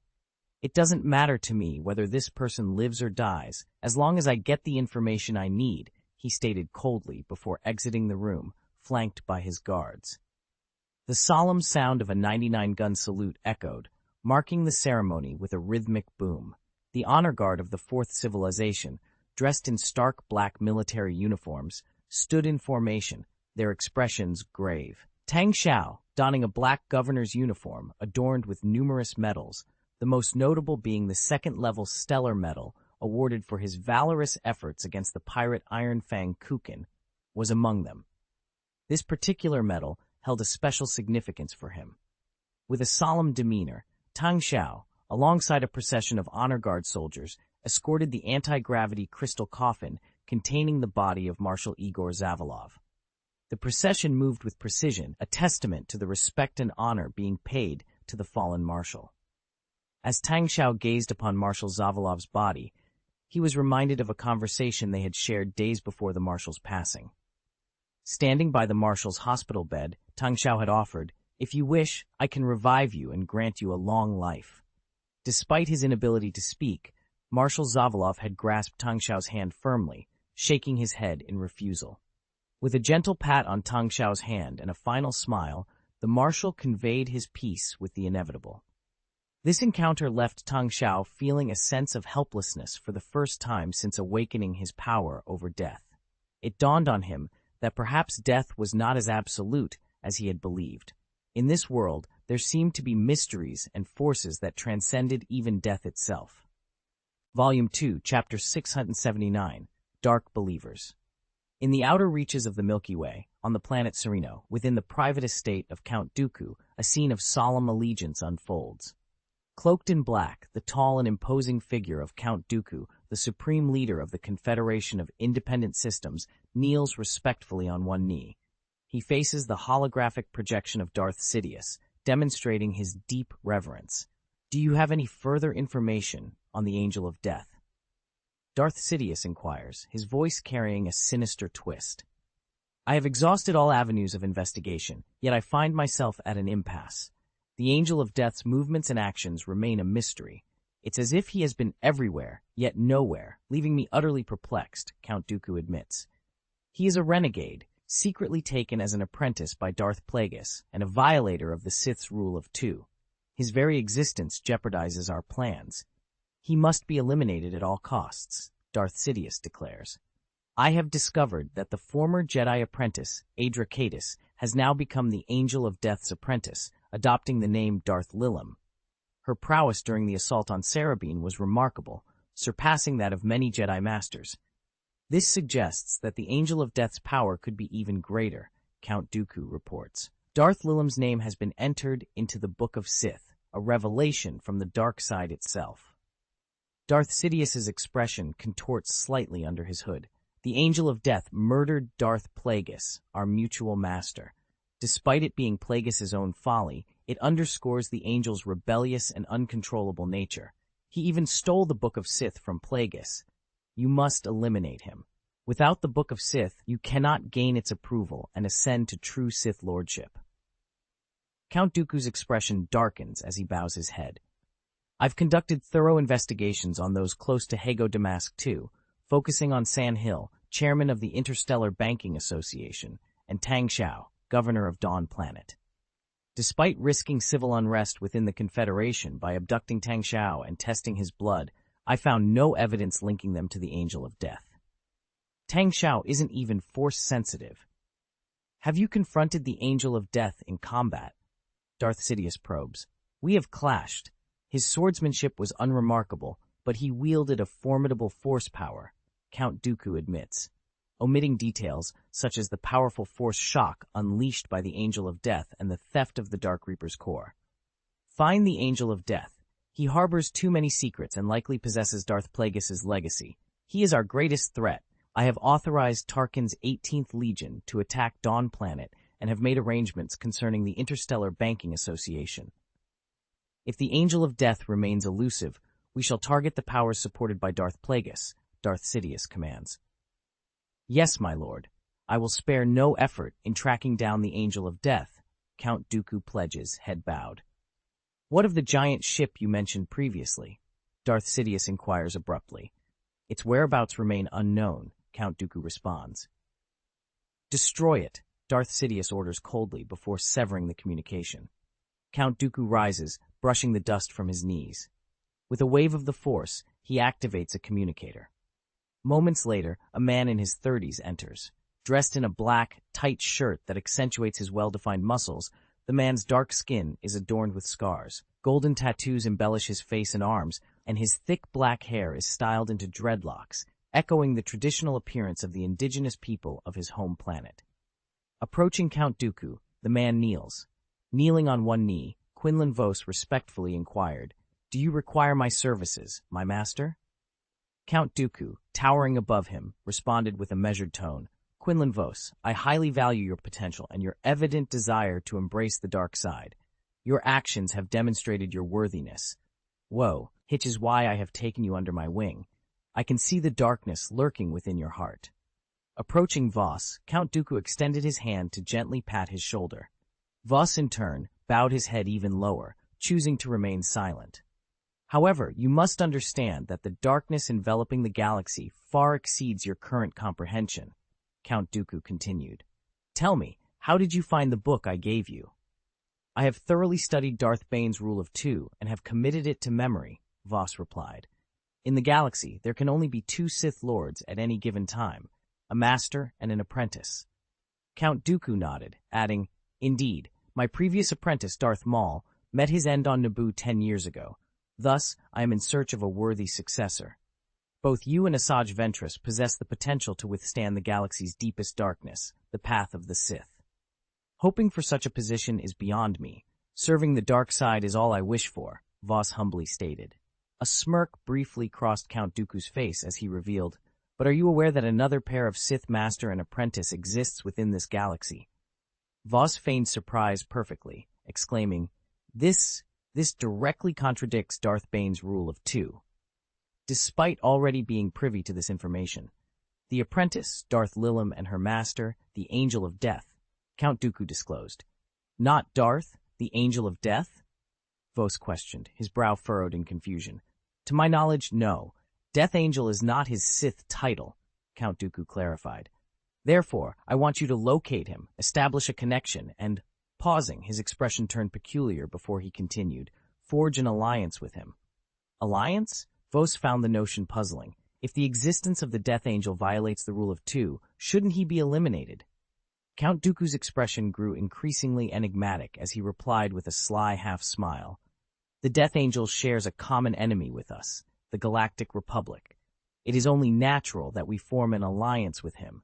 As for the Rule of Two, we can address that after the Republic's downfall. Go, since you choose not to follow in Ventress's footsteps. This mission is your opportunity to prove yourself to me. Attachment 1 of the Easter Egg Chapter. Quinlan Vos, one of Count Dooku's dark acolytes. Chapter 680, Double Agent. After Quinlan Vos departed, Count Dooku's demeanor shifted from its prior warmth to a chilling coldness. He activated another communicator and issued an order with a detached tone. Keep an eye on Quinlan Vos. Observe his every move, but do not interfere. The holographic projection displayed 2 men, nearly identical in appearance, both sporting beards and fierce expressions. The only distinguishing feature between them was the red stripes tattooed on their faces. One had it on the left, the other on the right. They responded in perfect unison, "As you command, my master." Subsequently, Count Dooku initiated a connection with a mysterious figure. The hologram revealed a slender woman. With a frosty voice, he instructed, "Perform your duties diligently. You are Quinlan Vos's lover. Embody that role convincingly. I expect updates on all his activities." "Understood," the woman replied, her voice raspy, a testament to a life spent in less savory environments where tobacco and alcohol had taken their toll. With a dismissive gesture, Count Dooku terminated the communication.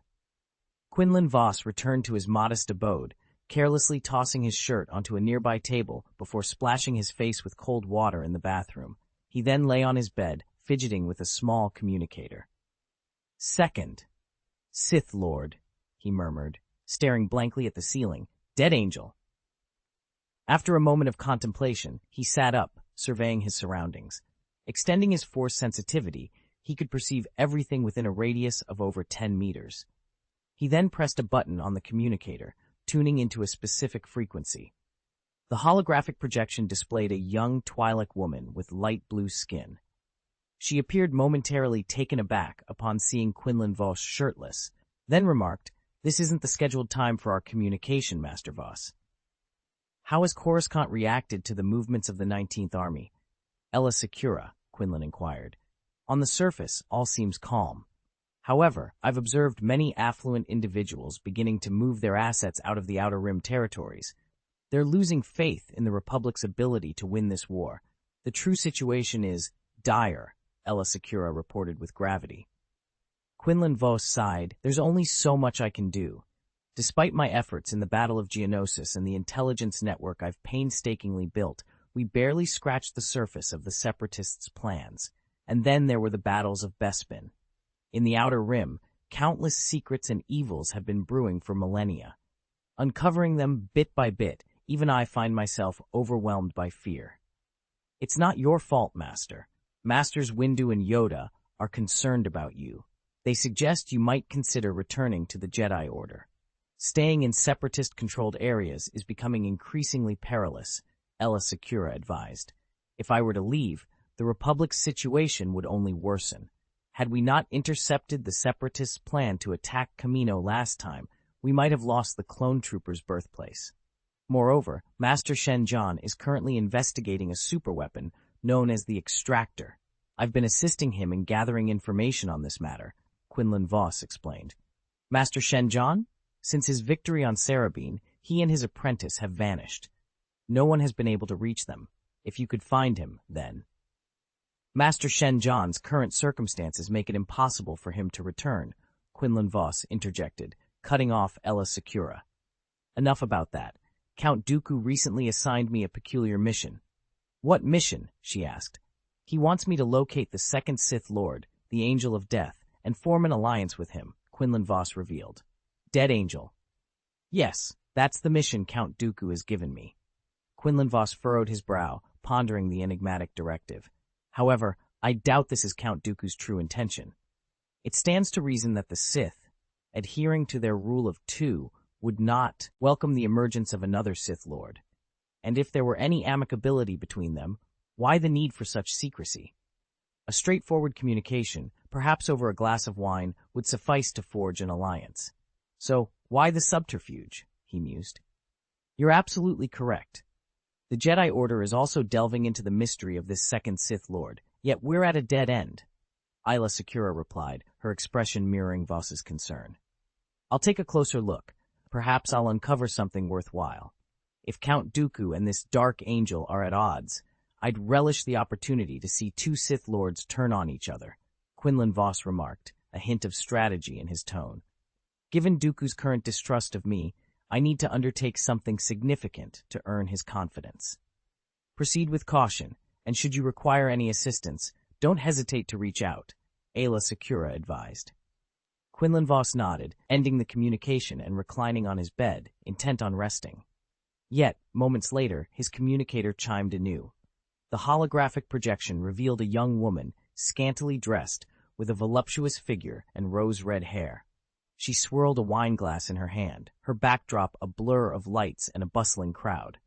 Her demeanor was slightly inebriated. I'm at Sheila's, all by myself, she slurred, her voice raspy from tobacco and alcohol, adding a layer of allure to her appearance. Alone? Quinlan Voss replied with a suggestive smile, noting a drunken man sprawled across a table at the edge of the projection. I had to charm a fool into buying me a few rounds of Zigri, didn't I? She said, yanking the man's hair and shoving him aside. Had you arrived sooner, you might have found some leftovers. She sent a wink his way. Ah, dear Colleen Hence, you're well aware I've just returned from Sereno, utterly spent. Right now, all I crave is sleep, Quinlan Voss responded, though he was already on his feet, donning his coat and heading for the door. It just so happens I'm also yearning for sleep. Colleen Hence replied with a soft smile, her intentions clear. Half an hour later, in a rented room near the bar, two fervent bodies intertwined. This ellipsis signifies more than just a pause. It encapsulates an untold story spanning over 3,000 words. Vol 2, Chapter 681, Hunter or Prey. In a moment of quiet intimacy, Karen Hines shared a passionate kiss with Quinlan Voss, breaking the silence with a whispered defiance.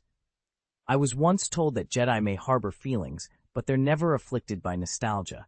Do you know what my response was? She murmured, her voice a blend of mischief and challenge. I told them that the rules of what Jedi allow or forbid are of no concern to me. Quinlan Voss couldn't help but curse under his breath. Damn, next time that old man Thulm lectures you about this, just tell him to shut up. Karen smiled tenderly at his words. Dear Kun, he is your master, yet you refer to him as an old man. Because he is an old bastard, Quinlan retorted, delivering his final judgment before sitting up on the edge of the bed. Rising from the bed, Karen picked up her coat, retrieved a pack of cigarettes, and lit one. She joined Quinlan on the edge, exhaling a cloud of smoke. When did you start indulging in this specialty from the Dawn planet? Quinlan inquired, his brow furrowed in disapproval. Cigarettes, Karen corrected, though these aren't from Dawn Planet, but grown on Lun Planet.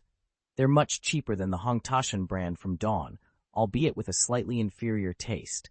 But you know, they're not bad. Want to try? She offered the cigarette to Quinlan, who reluctantly took a puff, only to cough violently. Get that thing away from me. I swear I'll never touch it again, he exclaimed, quickly grabbing a bottle of wine nearby, taking a swig, and then returning to the bed with the bottle in hand. After another sip, he passed the bottle to Karen. Karen took a sip and then shifted the conversation. Count Dooku tasked me with keeping an eye on you. What did he ask you to do? Dooku wouldn't just have us tailing each other. There must be others involved, Quinlan snorted, his expression darkening. What has him so worried? Karen pressed, her brow furrowing in concern. Quinlan shook his head, choosing to remain silent. Look, I even know you're an undercover agent sent by the Jedi Order. What can't you share with me? You weren't this secretive when we were stealing Count Dooku's plans to raid Kamino, Karen pointed out. A Sith Lord, Quinlan finally revealed. A Sith Lord? But isn't Count Dooku one himself? Karen asked, puzzled. There's another, Quinlan clarified. I hate this secrecy, Kun. Do you understand? This republic is as much mine as it is yours. I want to protect it just as you do. Maybe I was a thief before, but that changed when I met you. I've realized I'm capable of much more than I ever imagined. As long as I'm with you, I can make a difference, Karen said earnestly, her hands gently cupping Voss's face. In this galaxy, the presence of a single Sith Lord is not the only threat, Quinlan stated solemnly. So it's not unusual for there to be multiple Sith Lords in such a vast galaxy, Karen asked, trying to understand. My current information is limited. The Jedi Order believes this other Sith Lord may have connections to Dawn Planet, Quinlan shared. Here we go again, getting tangled up with Jedi affairs, Karen sighed, rolling her eyes. Forget I asked. Oh, wait. What is it? Quinlan prompted.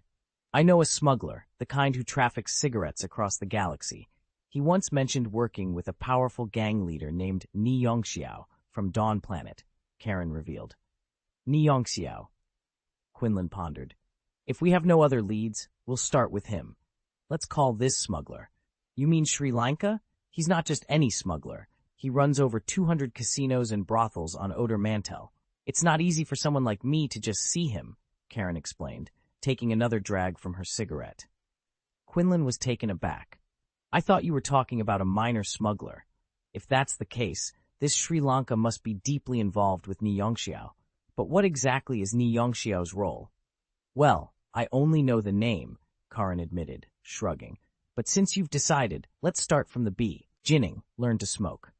Meanwhile, in the outer ring of the Milky Way, in the Abrogado galaxy, the narrative takes a turn, leading us deeper into the unfolding mystery. The battleship Fang glided through the vast expanse of space, its formidable presence casting a shadow over the stars. Atop the bridge, General Grievous stood with an air of impatience, his gaze fixed on the B-1 droid busily calculating hyperspace data before him. I need the coordinates for our next jump immediately, he demanded, his voice laced with urgency. The Republic's scrutiny intensifies by the day. Our survival hinges on our ability to stay mobile. Beside him, a T-Series tactical droid responded. The calculations for the hyperspace jump will require another half hour. The Fang's hyperspace engine is not equipped to navigate the channel at standard speed. Moreover, the mass projections of stars within hyperspace have shifted, necessitating a recalculation of our jump. General Grievous's patience wore thin. Spare me the details. Just tell me when we can make our escape, he barked.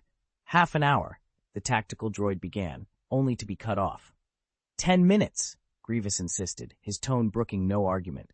However, their exchange was abruptly interrupted by a blinding flash of white light.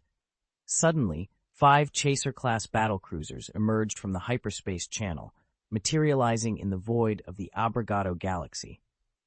I knew the Republic wouldn't let us slip away so easily, Grievous muttered, his vertical pupils narrowing beneath his metallic visage as he observed the Republic battleships on the sensor display. Continue the calculations. Once we've dealt with this Republic fleet, we'll make our escape without delay. Roger, roger, the B-1 droid affirmed, diligently returning to its task. Meanwhile, aboard the flagship of the Republic fleet, Jedi Master Prokong surveyed the imposing figure of the battleship Fang with a steely gaze. "At last, we've cornered you, Separatist super battleship," he declared. "All ships, disperse and engage. Send an immediate report to Republic headquarters." But his orders were met with an unexpected obstacle. An officer turned to face him, concern evident in his voice. "General, the Separatist super battleship has initiated a powerful electronic jamming. Our communications are blocked." "Prepare for battle," Prokong commanded, his voice resonating with resolve. "We cannot afford to retreat now." As the Republic fleet readied themselves, the sensor display revealed the battleship Fang turning to present its side profile. A moment later, an ominous warning echoed through the bridge. "Detected a strong energy reaction on the enemy ship." Vol 2, Chapter 682, Hunting Fangs, 1. Half an hour later, Plo Koon faced a situation similar to what Master Ares had encountered a few days prior. Their battleship was destroyed, leaving him and a handful of clone soldiers crammed into a small escape pod. Fortunately, General Grievous harbored some foreboding feelings and chose not to linger for the Republic fleet to entangle him. He left behind salvage ships to scour the area, systematically locating and destroying the escape pods before preparing to enter the hyperspace channel to make his departure. "Separatist droids are targeting those escape pods," Clone Commander CC-3636 observed, peering out the window. "We have a narrow window of about 0.4 seconds to send a communication before the supership begins jamming. If any part of our message gets through, that's our only hope," Plo Koon stated. "Before we attempt a rescue, how long can your battle armor sustain in the vacuum of space?" "The design specification is 30 minutes, CC-3636 replied. "Then we need to devise a plan," Plo Koon declared with determination. Meanwhile, on planet Naboo, within the manor where Anakin's mother resided, Padme Amidala approached Anakin Skywalker with a significant piece of information. "Our signal monitoring station has received a distress signal," she informed him. Anakin took the memory device and activated it. A small holographic projection flickered to life, displaying a figure wearing a mask. However, due to severe interference, the image was unclear. "We are in Gato Galaxy. We're super weapon. Please. Z." Following this fragmented and distressing message, there was nothing but the sound of endless static. "Have you reported this to the Supreme Strategic Command of the Republic?" Anakin inquired. "It has been reported, but there's been no response. As a lower-level strategic unit, they're under no obligation to reply to us," Padme explained. After a moment of contemplation, Anakin said, "The fact that the communication reached us suggests it's not far, and the person who sent the message—" He paused, focusing on the repeating holographic projection. Extending his force sensitivity, he frowned. "This is Master Plo Koon. This location, it's incomplete." Closing his eyes and concentrating, Anakin reopened them after a brief moment. "It's the Abrogado Galaxy. Master Plo Koon is there." He immediately contacted his mentor, Obi-Wan Kenobi. "Master, I've received a distress signal from Master Plo Koon. He's encountered a Separatist superweapon. We're currently in confinement, Anakin. Report this information to Strategic Command and the Jedi Order. Let them decide," Obi-Wan advised. "I believe the location of Master Plo Koon's attack is within my reach. I feel I can make a difference," Anakin insisted. "Don't act recklessly, Anakin," Obi-Wan cautioned. Yet after a moment, he activated his communicator. Soon, they were in communication with Masters Yoda and Windu. "Master Plo Koon has encountered a Separatist superweapon in the Abrogado system. We need to rescue him," Anakin implored. "Lost contact we have with the fleet led by Master Plo Koon," Master Yoda confirmed. "No one survived after encountering the superweapon," Master Windu added grimly. "But Master Plo Koon might still be alive. If so, he could possess crucial information about this superweapon." Anakin argued passionately. "Anakin, while I understand your concern, our current situation is dire. This superweapon has already resulted in the loss of 7 battle groups. The Hydia hyperspace channel is nearly inoperative. If this continues, the planets along the Hydian Passage will fall to the Separatists," Master Windu explained. "If that's the case, then it's imperative we locate and destroy this superweapon as soon as possible," Anakin declared. 7 battle groups, 40 warships, and over 200,000 officers and soldiers have perished after encountering this superweapon. including a formidable Jedi Master like Ares Noon. Under these circumstances, without certainty, we cannot afford to continue, Master Windu concluded, highlighting the gravity of their predicament. Master Windu's voice was deep and filled with concern as he addressed the Council. We have already lost too many ships on the planets of Bespin and Farron. If this trend continues, we may soon find ourselves without control over the Outer Rim. Anakin, unable to contain his frustration, interjected, "In that case, obtaining information becomes our top priority, and right now, that information might be in the hands of Master Procong." Master Windu, skeptical, countered, "And what if it's not? The likelihood of Master Procong's survival is slim. Should we continue to sacrifice our battleships in vain?" Anakin, his patience wearing thin, raised his voice. "We don't need to deploy a warship. I will rescue Master Procong myself. He should be near the planet Naboo." Master Windu's expression darkened as he sharply reminded Anakin, "Let me remind you that you are still under punishment for the Battle of Christopher Sis. Even if Chancellor Palpatine has requested you to continue your duty of protecting Senator Amidala, you are not to leave the planet." At that moment, another voice joined the conversation. It was Chancellor Palpatine, speaking earnestly. "The Separatist superweapons are no small matter. We are devising a careful plan to encircle and suppress them. But until then, acting impulsively could be disastrous." Anakin, driven by urgency, exclaimed, "While we're discussing this, Master Procong's life could be slipping away." "Trust us, Anakin. We are better equipped to handle this situation," Palpatine reassured. Anakin, determined, responded, "Master Procong is not far from Naboo. I will save him without risking a fleet. Once Master Procong is rescued, we'll have a better understanding of the Separatist superweapons." Master Windu, struggling to contain his anger, warned, "I just hope your actions do not lead to irreversible consequences." Obi-Wan Kenobi, attempting to mediate, added, "We will prepare immediately, Anakin. Whatever you decide to do, you must remain calm." The communication from the Jedi Order ended, leaving only Palpatine's holographic projection. He sighed, "Trust me, Anakin. Do not go. It will not end well for you." Vol 2, Chapter 683, Hunting Fang, Part 2. After Anakin Skywalker ended the communication, Padme Amidala, who had remained unseen during the call, spoke up. "They're right. Your current duty is to protect me." Anakin's expression was torn, the conflict evident on his face. "This can't continue. If we leave this superweapon unchecked, it might truly annihilate our resistance forces." He looked up, determination setting in as he clenched his teeth.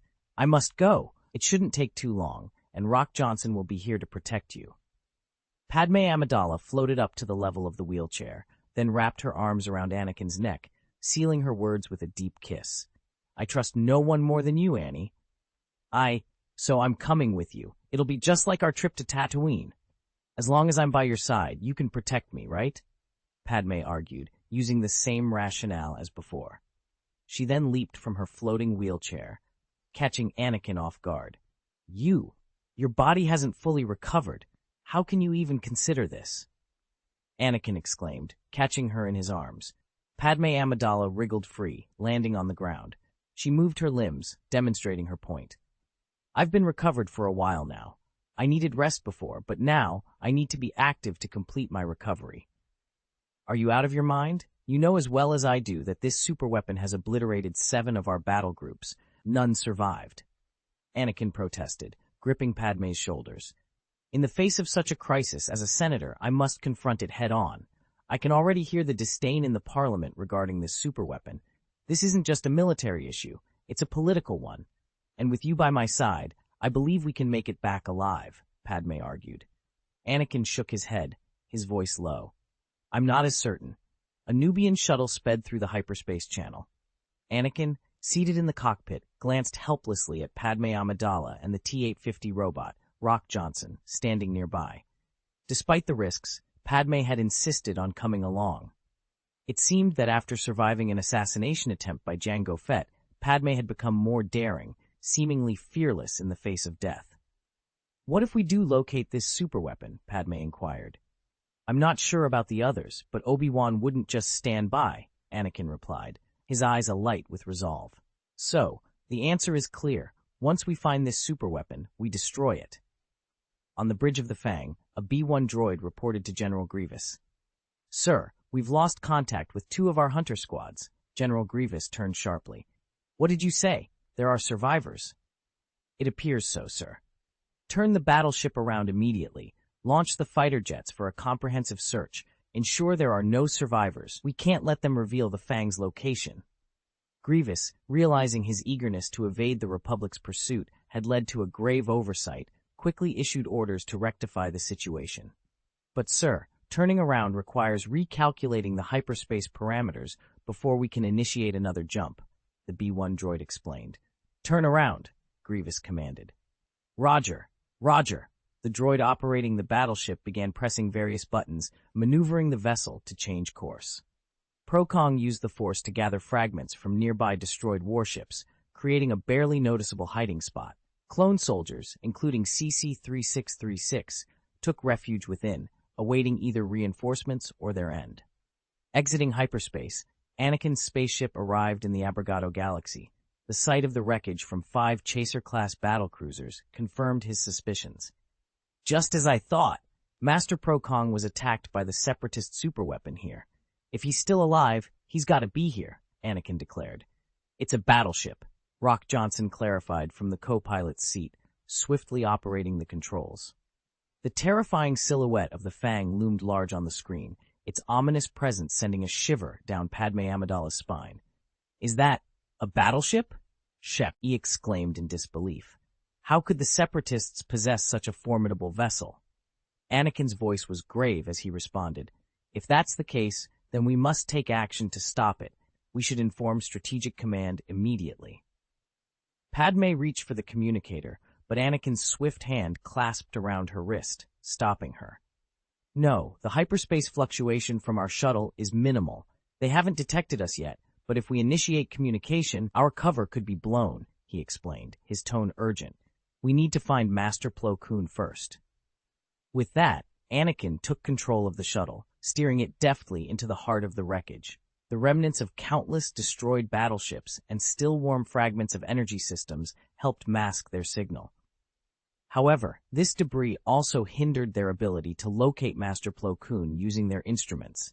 Soon, they noticed a squadron of Vulture droid fighters, launched from the Fang, scouring the wreckage.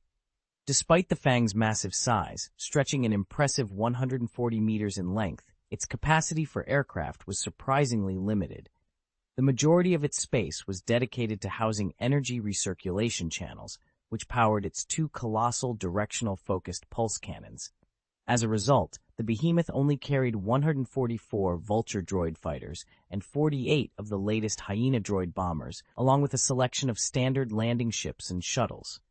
Consequently, only 30 Vulture droid fighters were dispatched to comb through the debris field. In this chaotic graveyard of ships, a silent game of cat and mouse ensued. Anakin handed the shuttle's controls to Rock Johnson and closed his eyes, reaching out with the Force to sense Master Plo Koon's presence. Suddenly, his eyes snapped open, and he pointed decisively. "There! Master Plo Koon is still alive!"